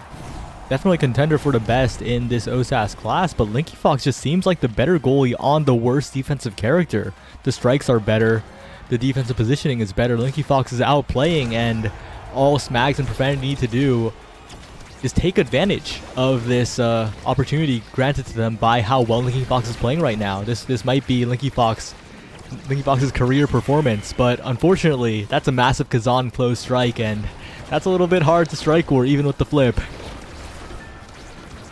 Trying to get this recovery drone out, but just not able to. So many resources spent into Moshi to accomplish seemingly nothing. As they walk away scot-free, that recovery drone is still available and getting a goal while they're at it. I think one thing to note here is that while Linky Fox is doing excellently on this defense, Scandals has been getting targeted for a lot of this game for damage, so when they're going down left and right, it can be difficult if you're Matu, even if you have the more defensive-oriented character. If you're just down a player constantly, eventually that defense will crack. But that core flip cracks into the enemy defense, as now Moshi put in a situation where they could score. But we have unfortunately pressed Bewitching Beam there, looking to buff up Profanity for after they get it through to win that strike war, to get it out, but it just slips right past them into the net. As Moshi, MVP of this set, we'll have to see what they can pick up here. And I'm eyeing this quick strike, because that would be really great to go with that extra slick kicks. Yeah, it is going to be very scary now. Linky Fox will not be able to defend like they have been doing in the past. This is a different type of defense that you have to do against the quick strikes. Kazan, the close form already an advantage, the hook already an advantage, but the additional strikes as well. And not much in the hands of Spark of Friendship that will come in to save them. The general power level of this draft pretty low other than that quick strikes, and I think this could be the end of Spark of Friendship in this game at least. We see the Spark of Leadership picked up by Scandals while we're on the topic of Sparks. It's unfortunate because you would have liked to see that on your goalie with that Spark of Power already available, but the enemy team, you have to keep them from taking it as well. So it just creates this situation where it feels like you can't really get it on the person you want. Moshi going for a strike there, not quite able to get that, but Linky Fox not ready for it to just sort of slide into the bottom side. A little bit of a miscalculation, I guess we can say, on the positioning there. But that's alright, as it is just 1 point. But when you're down 2 sets, those points really start to rack up. That Maelstrom racking up some redirects, but not quite able to get it through. The Bewitching Beam betraying them seemingly once more. But Profanity manages to get them with that top spin. We'll have to see if Smags can help hold this up. They've been doing great assisting on the offense. But right now with Moshi having that size, it's going to be difficult to get it past them. Quick strikes, the massive size, Kazan closed form, taking up the entire lane, and Scandals, they're just in time to help out as well. A dominant point for Animal Style OSAS on their victory lap here. One more point and to take the first game. And it's looking pretty likely because that last draft devastating. Their team play on point. Animal Style OSAS, they are just a team to beat, and it's looking nearly impossible to beat them. It is quite difficult, as like you said, they are fantastic players.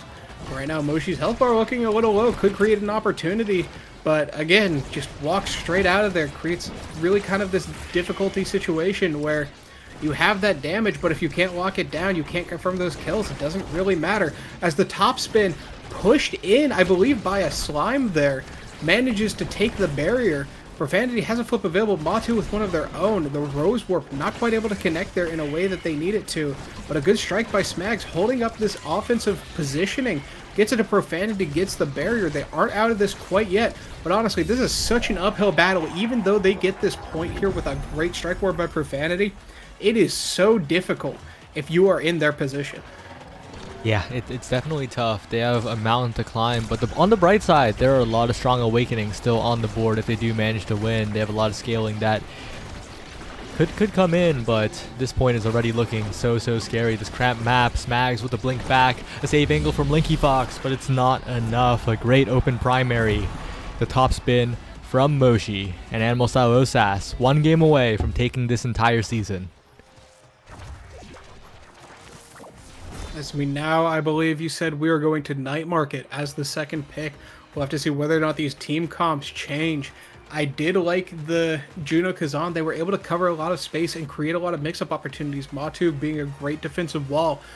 Linky Fox, I think, even though their defense has been stellar up until this point, after playing so many games back-to-back, it feels like there's a lot of things that kind of just slip under the radar. That those small mistakes that happens across the team really start to pile up, especially against a team as good as Animal Style OSAS when you have players like Scandals and Moshi on that offense. And then if you can't make every opportunity happen when you're going against Matu, especially with that Mako being a great defensive pick, it's so difficult where if you aren't playing on point, every small mistake really seems like it begins to pile up and becomes almost just impossible to overcome. Well, yeah, Night Market is coming up next, and that is the Spark of Friendship pick after all. Maybe something will happen, but I think a big priority should be taking that Juno away from Scandals.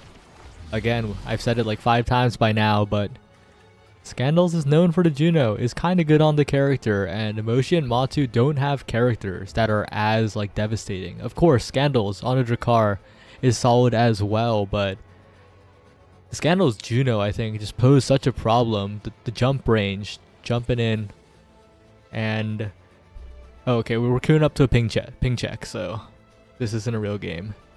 It's gonna be a bit of a wait. It's funny seeing a ping check in this game because that's something that I feel like I see more with during the COVID era. Those online fighting games, you would have to see whether or not you can really manage to have a good connection. But here, the connections from all the players on these teams has been great. It just seems like it's been better on the side of Animal Style OSAS. However, I think in the future, should we do a ping check, maybe swapping it to quick play would make it a little bit easier just for the sake of speed, because you have to go through this ban phase, go through the character select phase, pick an awakenings. Like, maybe just in the future that could be something that speeds this up. But I do like the idea of taking that ping check just to say, okay, well, are we having an issue or was that a one-time thing? We'll have to see. As 3 Dubus come out, a great way to check your ping is whether or not the Dubu roll works. I know on my end, it often works less than it works. So as far as ping checks, is it because a player was having a connection issue, or do they just want to make sure that based on the server, it's not an issue there? I think there's some weirdness happening with Denver. So they're trying to check if Dallas has less packet loss, because I think both teams are okay with both servers. I'm checking the thing, yeah, but both teams are pretty okay with both servers here. So if one server has less packet loss than the other, that's the one they're going to go to, and there's a decent chance that they choose this Dallas map here. Now, that Twin Drive Primetime start getting wasted on the ping check is a little disappointing. 2 very powerful awakenings that can kind of shift what characters you look to play. Hopefully we'll get to see something a little interesting as well when the actual game comes through. But as we're waiting on this Night Market game, we are kind of looking at potentially this 2-0 sweep. But honestly, I would not put it past Spark of Friendship to kind of lock in here. Linky Fox has been great on this defense. Profanity showing that they can do this offense, and Smags helping on both sides. It just feels like there's a little bit of a difference in the overall power levels between the teams here. We'll have to see if they can overcome that, or whether or not this is just going to be sort of, I don't want to say a team diff, but at times it can kind of feel like it, you know? Yeah, These are players that have been around for a minute, and this is their time. Animal Style OSAS, this is their window to win the Omega Strikers Amateur Series. Spark of Friendship, though, had some bright spots in that last game, had some shining moments, and it's an Among Titans and Recovery Drone start. So it's going to be interesting, actually. Are they going to supersize a brawler, or are they just going to go the safe triple Among Titans? If the Juno does get through, I could potentially see Kaiju Rasmus coming out. But it is difficult with Mako because you do want that size. So it can be a little tempting to just say, all right, well, everybody just take Among Titans. We are all just going to get the speed and kind of look the other way. Whereas that recovery drone, down from 30% to 25% size, I believe. We do see the Kazan come out here, the Era Zentaro. Era, great at controlling space on this map, and Zentaro, we've seen them on this Zentaro. A great pick by them. We'll have to see if they can keep it out. But Aimi, Era, Zentaro looking like they're trying to lock down these lanes. Whereas Juno Kazan, it feels like they're trying to just be anywhere they need to be. Where we'll have to see which style works out from them. Whether just locking down those lanes and saying, this is our space, or saying, we can be anywhere, nowhere is safe from us. Which one will work out? Yeah, and I really like the ban adjustment from Animal Style OSAS. No longer an explosive entrance start, and Smags' Estelle was quite the thorn in their side. So now just taking it away, but I don't know, Spark of Friendship. I feel like the Rasmus ban just isn't it.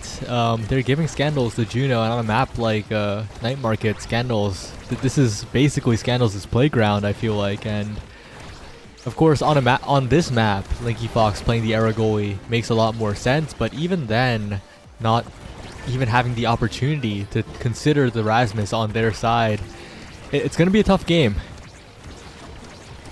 It certainly is, as this defense is looking tough in its own right, though, as Linky Fox is managing to hold it down with these momentum boots. We'll have to see whether or not Scandals or Motion can start putting the pressure on them to deny them that momentum boot speed, or whether or not they're just going to be able to run around, be anywhere they need to be to help their team on this offense. Right now, this barrier kind of feels like, I don't want to say unpressured, but it seems very difficult to get. And as I say that, Smags with a great dash in to take it. Scandals, though, with a flip available, and with Moshi in a great spot, should they need to receive a pass, it doesn't matter. They go into the scorer's box and just slam it into that top side. We do have a flip available for Linky Fox, but we are holding on to it here, as they may have just been out of range. It's a little difficult, especially since you don't always want to burn that flip on the defensive side. Sometimes you just have to take the L there. But right now, we'll have to see if they can take this barrier, or whether or not Moshi and Scandals are going to get a little overrun by this defense. Yeah, compared to the last series, Profanity hasn't really been able to play offense, right? Scandals is just keeping the core up so reliably. Matu is pushing up so safely.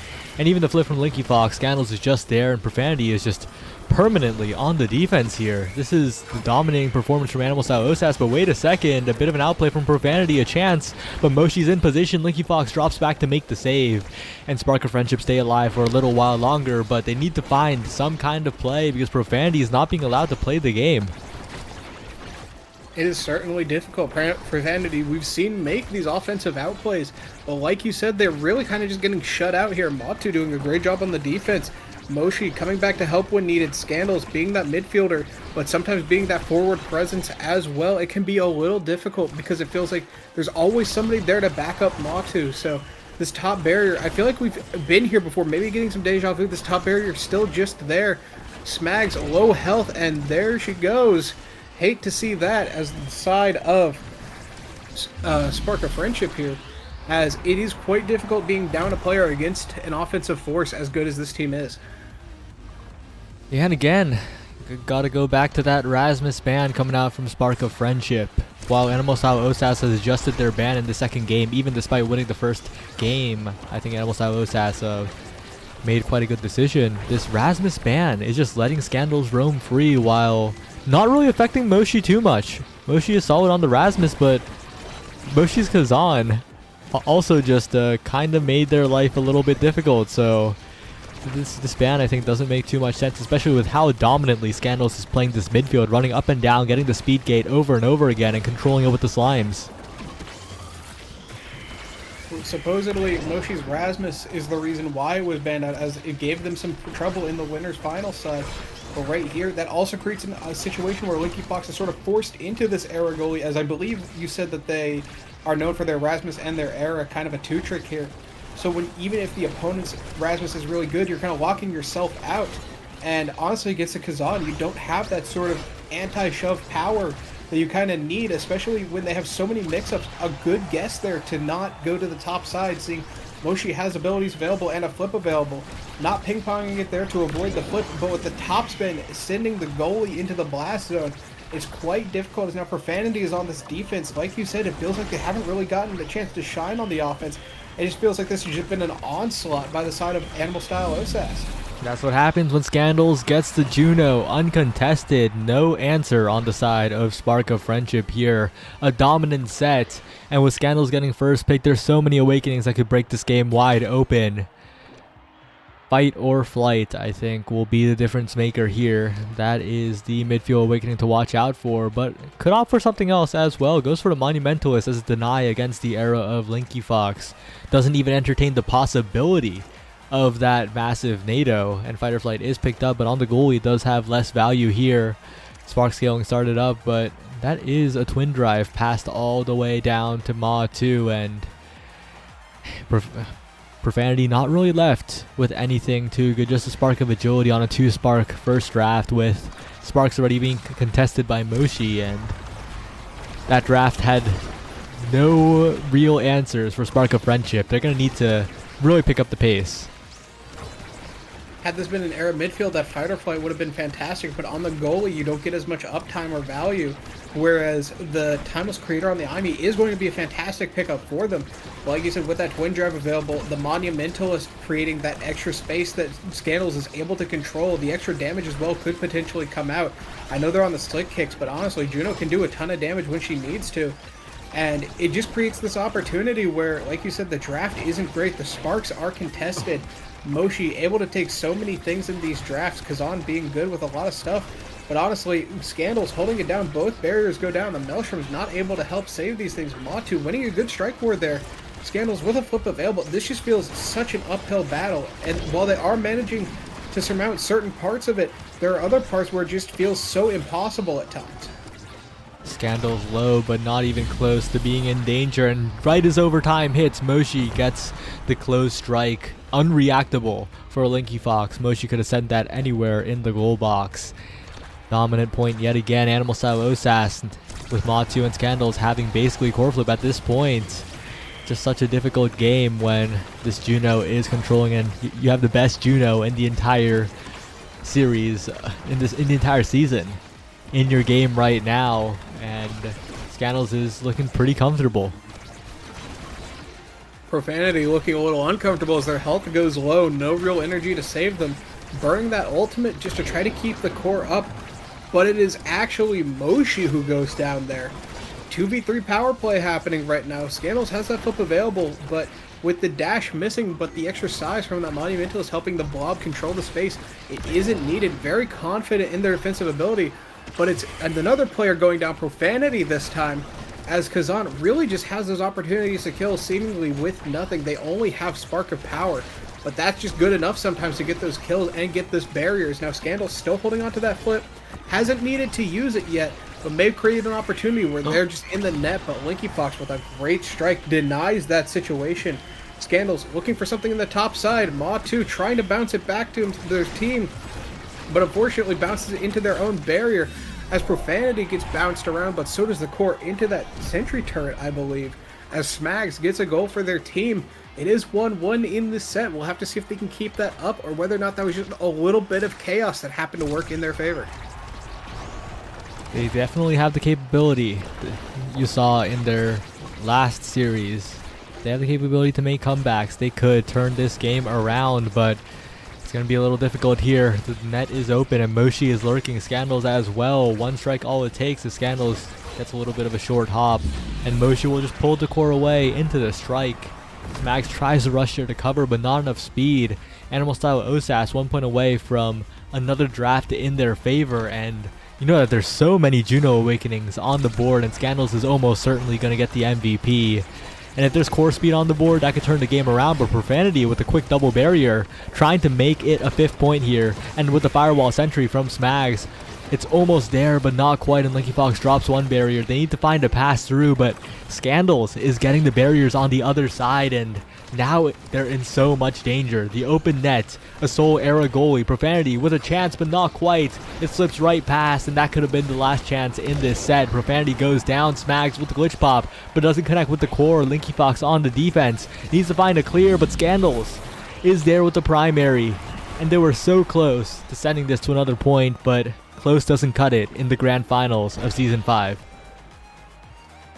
It was looking a little concerning there. Moshi was looking for that kill and just couldn't really confirm it. It was eating up a lot of their time, but they did finally manage to get that while Scandals held it down with the help of Matu, as now Hotshot is going to the Juno. A lot of great awakenings for Juno here. You got the Hotshot, Quick Strike, 1-2 punch, even extra special available, but it is Spark of Leadership going to Moshi with that Spark of Power. With Monumentalist on Scandals already, that's going to make those blobs hurt a lot, but extra special Timeless Creator on Smags, though, is going to be a lot of pressure that they're now able to emit. Profanity getting some size, not bad here. The 1-2 punch on goalie, never terrible. Quick strikes on the goalie for the side of Linky Fox. Linky Fox looking like they have an amazing midfielder build, but because they're in the net, they just won't get the full value that I feel like you could with a build right like that. But Scandals getting full value of those slimes, getting it straight past the sentry turret. But right now, Moshi looking a little low on energy and life, kind of just coming back to help on this midfield presence and let Scandals take the offensive force. Oh, and Moshi with the pull, trying to get double barrier, but one gets saved by Linky Fox just in time. Scandals now going down with a strike with the slime, but Linky Fox will find the saves.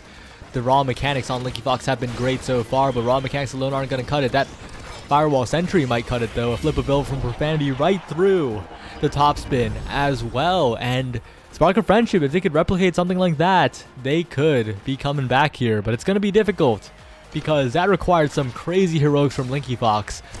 The perfect opportunity from Profanity on the offense, and Smags there to back it all up with the Firewall Sentry. But here's another Firewall Sentry, here's another opportunity, and that's another barrier taken. Wait a second, Spark of Friendship might be making something happen here. It is difficult, though, because that last goal was taken by a core flip. Smags has one of their own, but if you can't get them into a position where they can use it, this positioning by Profanity, getting the kill on Matu, they do have this 2v3 power play. They have to see whether or not they can get it. A great pass, but Scandals reads that one with the dash and manages to save that. Linky Fox now has to back up a little bit here, losing the barrier for their hubris, not quite able to save that one. But the Profanity, even though they have abilities available, they just are quite barely out of reach. It's a little difficult for them. Smags giving some great passes here. Profanity is about to pass on to the afterlife if their health bar keeps up this way. Linky Fox, no energy available. It's so difficult, but with the help of Smags, they do get that out. Great positioning by them. Profanity positioning to potentially die to this Kazan, though, if they aren't careful, but it's Scandals who's looking low. These ensnare drums fixing that problem for their team. Moshi just sending it through two people. It's so difficult when you can't confirm those kills, and when you get staggered yourself, you have these 1v2, 2v2 situations that kind of just ebb and flow back and forth, and right there, Moshi, a 1v2, but won by them this time, as they do get that point. 1-1 in this set. We could potentially see a set 4, but honestly, if it keeps up this way, if Scandals can manage to keep their health bar in check, it's looking like this is going to be a 3-0 sweep.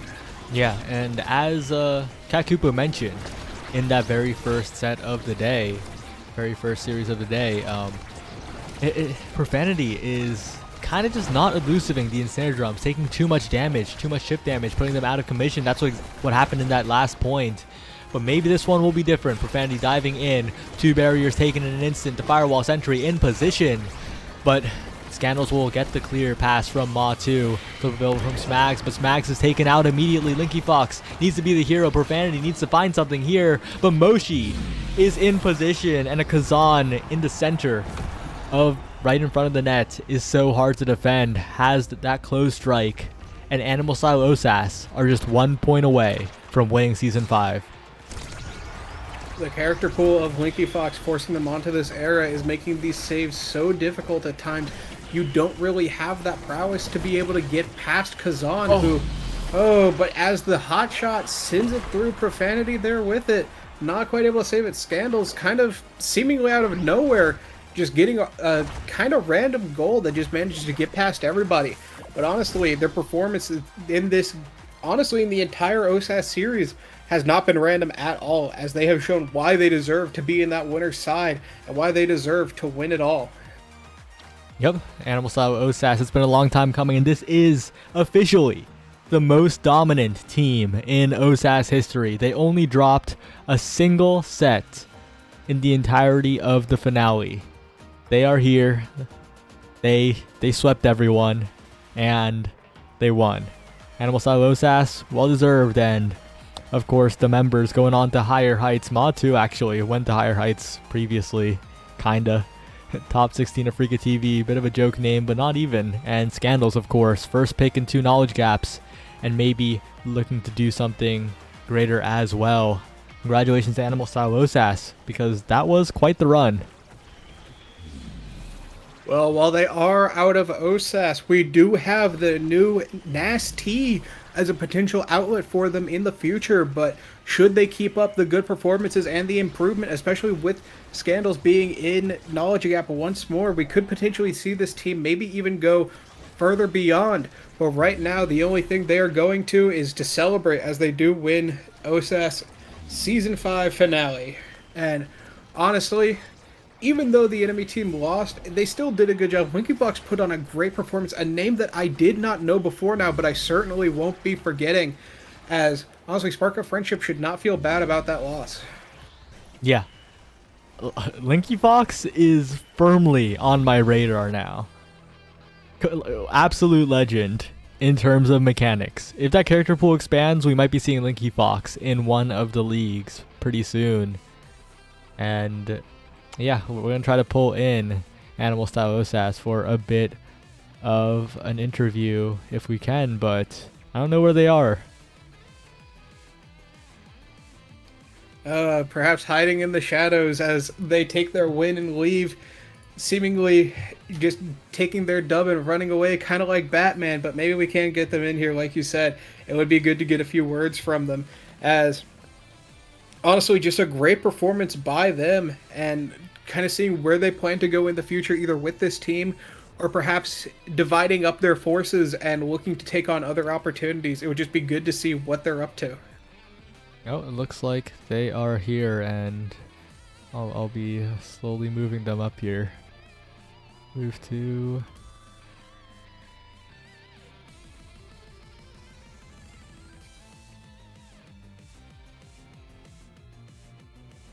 There we go. Hello, hello. Congratulations on winning Season 5. How does it feel? Thank you, Saya. That feels good. Yeah, after losing in finals, I think both of us lost, or all three of us lost, just with different teams from last OSAS. To come back and win it this time around feels really good. I'm not gonna lie. It just shows that we're improving as a team and as players. So I couldn't really be happier about it. Mm-hmm. And let's see. Let's start with you, Ma. I guess more specifically, how was it playing with this Animal Style OSAS squad? I mean, there's no complaints here. We've all been friends for quite some time, so I feel like we all just know what each of us are capable of, and we all trust each other to hold it together. So our mental's unshakable. Yeah, and Moshi, Animal Style only dropped one set in the finale, and of course the bans that came out in the grand finals. Kind of directed towards you, I think. Any thoughts about your performance in this finale? I might be like a filthy Raz man, so being able to force people to go to IMEs and have that ban Rasmus and allow Scandals to just do what Scandals does and just score on everybody, it just worked for us. We had to make Moshi play the game this grand finals. And finally, Scandals. You were probably the most impactful player in terms of what the pick ban had for you in that grands. And any thoughts about your Juno and how it has warped 2 knowledge gap drafts and now this OSAS season? I can only say one thing, Saya. That was thanks to my team. Oh yeah. Oh yeah. Yeah, no, I love Juno, but I don't get to play her much anymore. So trying to just defeat the one trick allegations. But whenever I get Juno, it's I actually can feel like I can perform to a level that I want to. So I was really happy with how that turned out. And like I said, Moshi is just so unbelievably dangerous and lethal in the goal box that it's impossible to really ban him. And even if you try, he'll just find somebody else to score with. So I'm glad I got to play Juno, and I'm really, really happy I got to play with this team. All right, and I kind of suck at interviewing, so anything you want to say to the people? Yeah, knowers know I owe these guys in and out, because if you happen to win a tournament with the animal style, team tag, I buy them in and out. So Oh, yeah.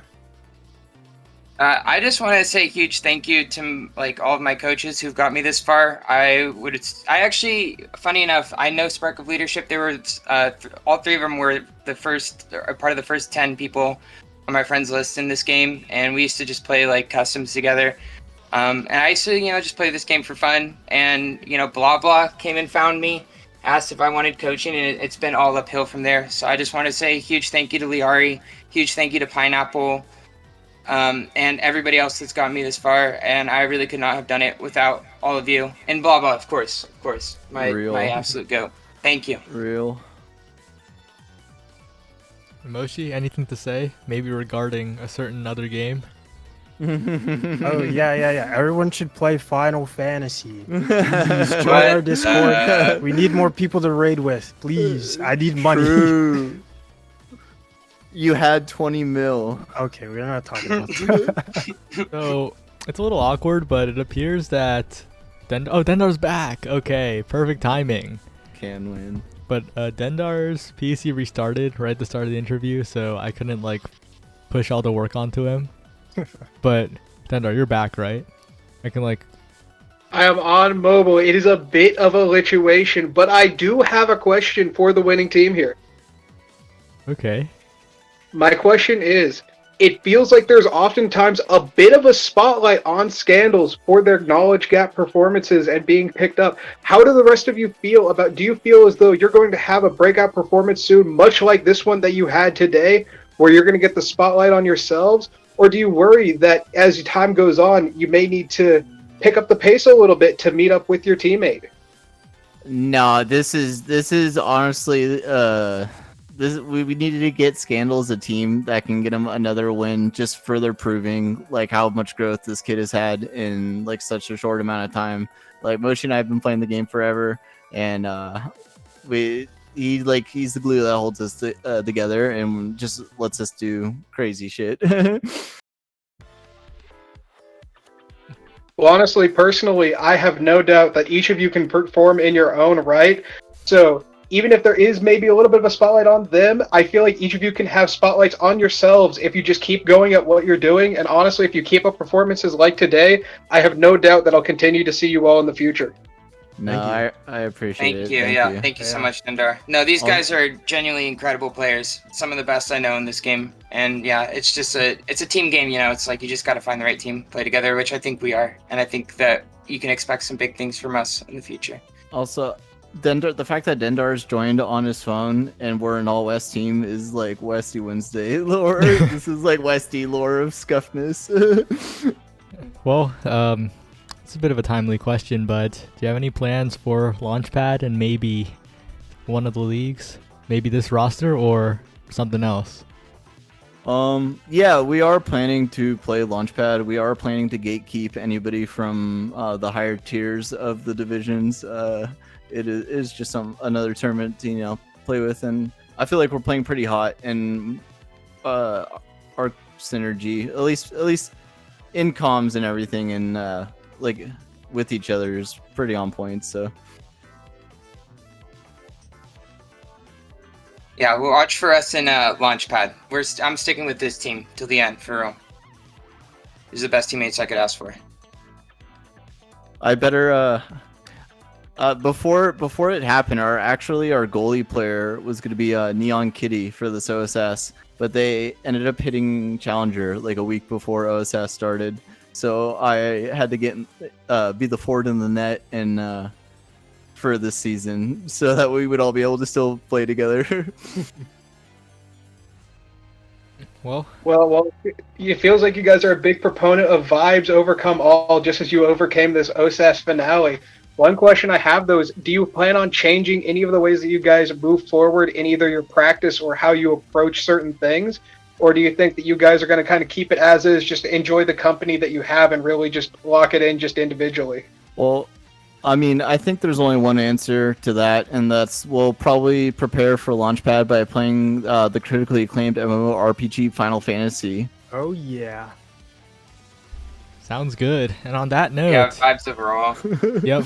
On that note, if there's anything you want to say it now. But I think I already asked that like 10 minutes ago. So I think we're good to outro. Thanks everyone for watching and participating in yet another season of the Omega Strikers Amateur Series. Where I do have one thing to say. Sorry. Well. No! Join Animal Style for the Prize Fighter tournament. We need We're looking for players. We're looking for players. Okay, there's nothing you forgot, right? I can like outro. Nothing. No, you can outro. Sai is my goat. Sai is my goat. Okay, Thank you, Tios. I'll outro properly this time, I think. I always sucked at outros. Oh yeah. You're doing great. Thanks everyone for watching the 5th season of the Omega Strikers Amateur Series. Thanks everyone for showing up this late into this game's lifetime. I didn't expect so many teams every single week, but there were like 30 plus every week, and that's kind of crazy. Omega Strikers is alive or something. And yeah, thanks everyone for watching, thanks everyone for playing, and see you next season. OSAS Season 6 is just on the horizon, and any OSAS graduates, any people who think they are past OSAS, make sure to enter Launchpad April 27th. Get on the path to the North American Strikers League. Nasty is a thing now, so even if you aren't quite there, you could still make it into league play. And yeah, that's about it. See you soon.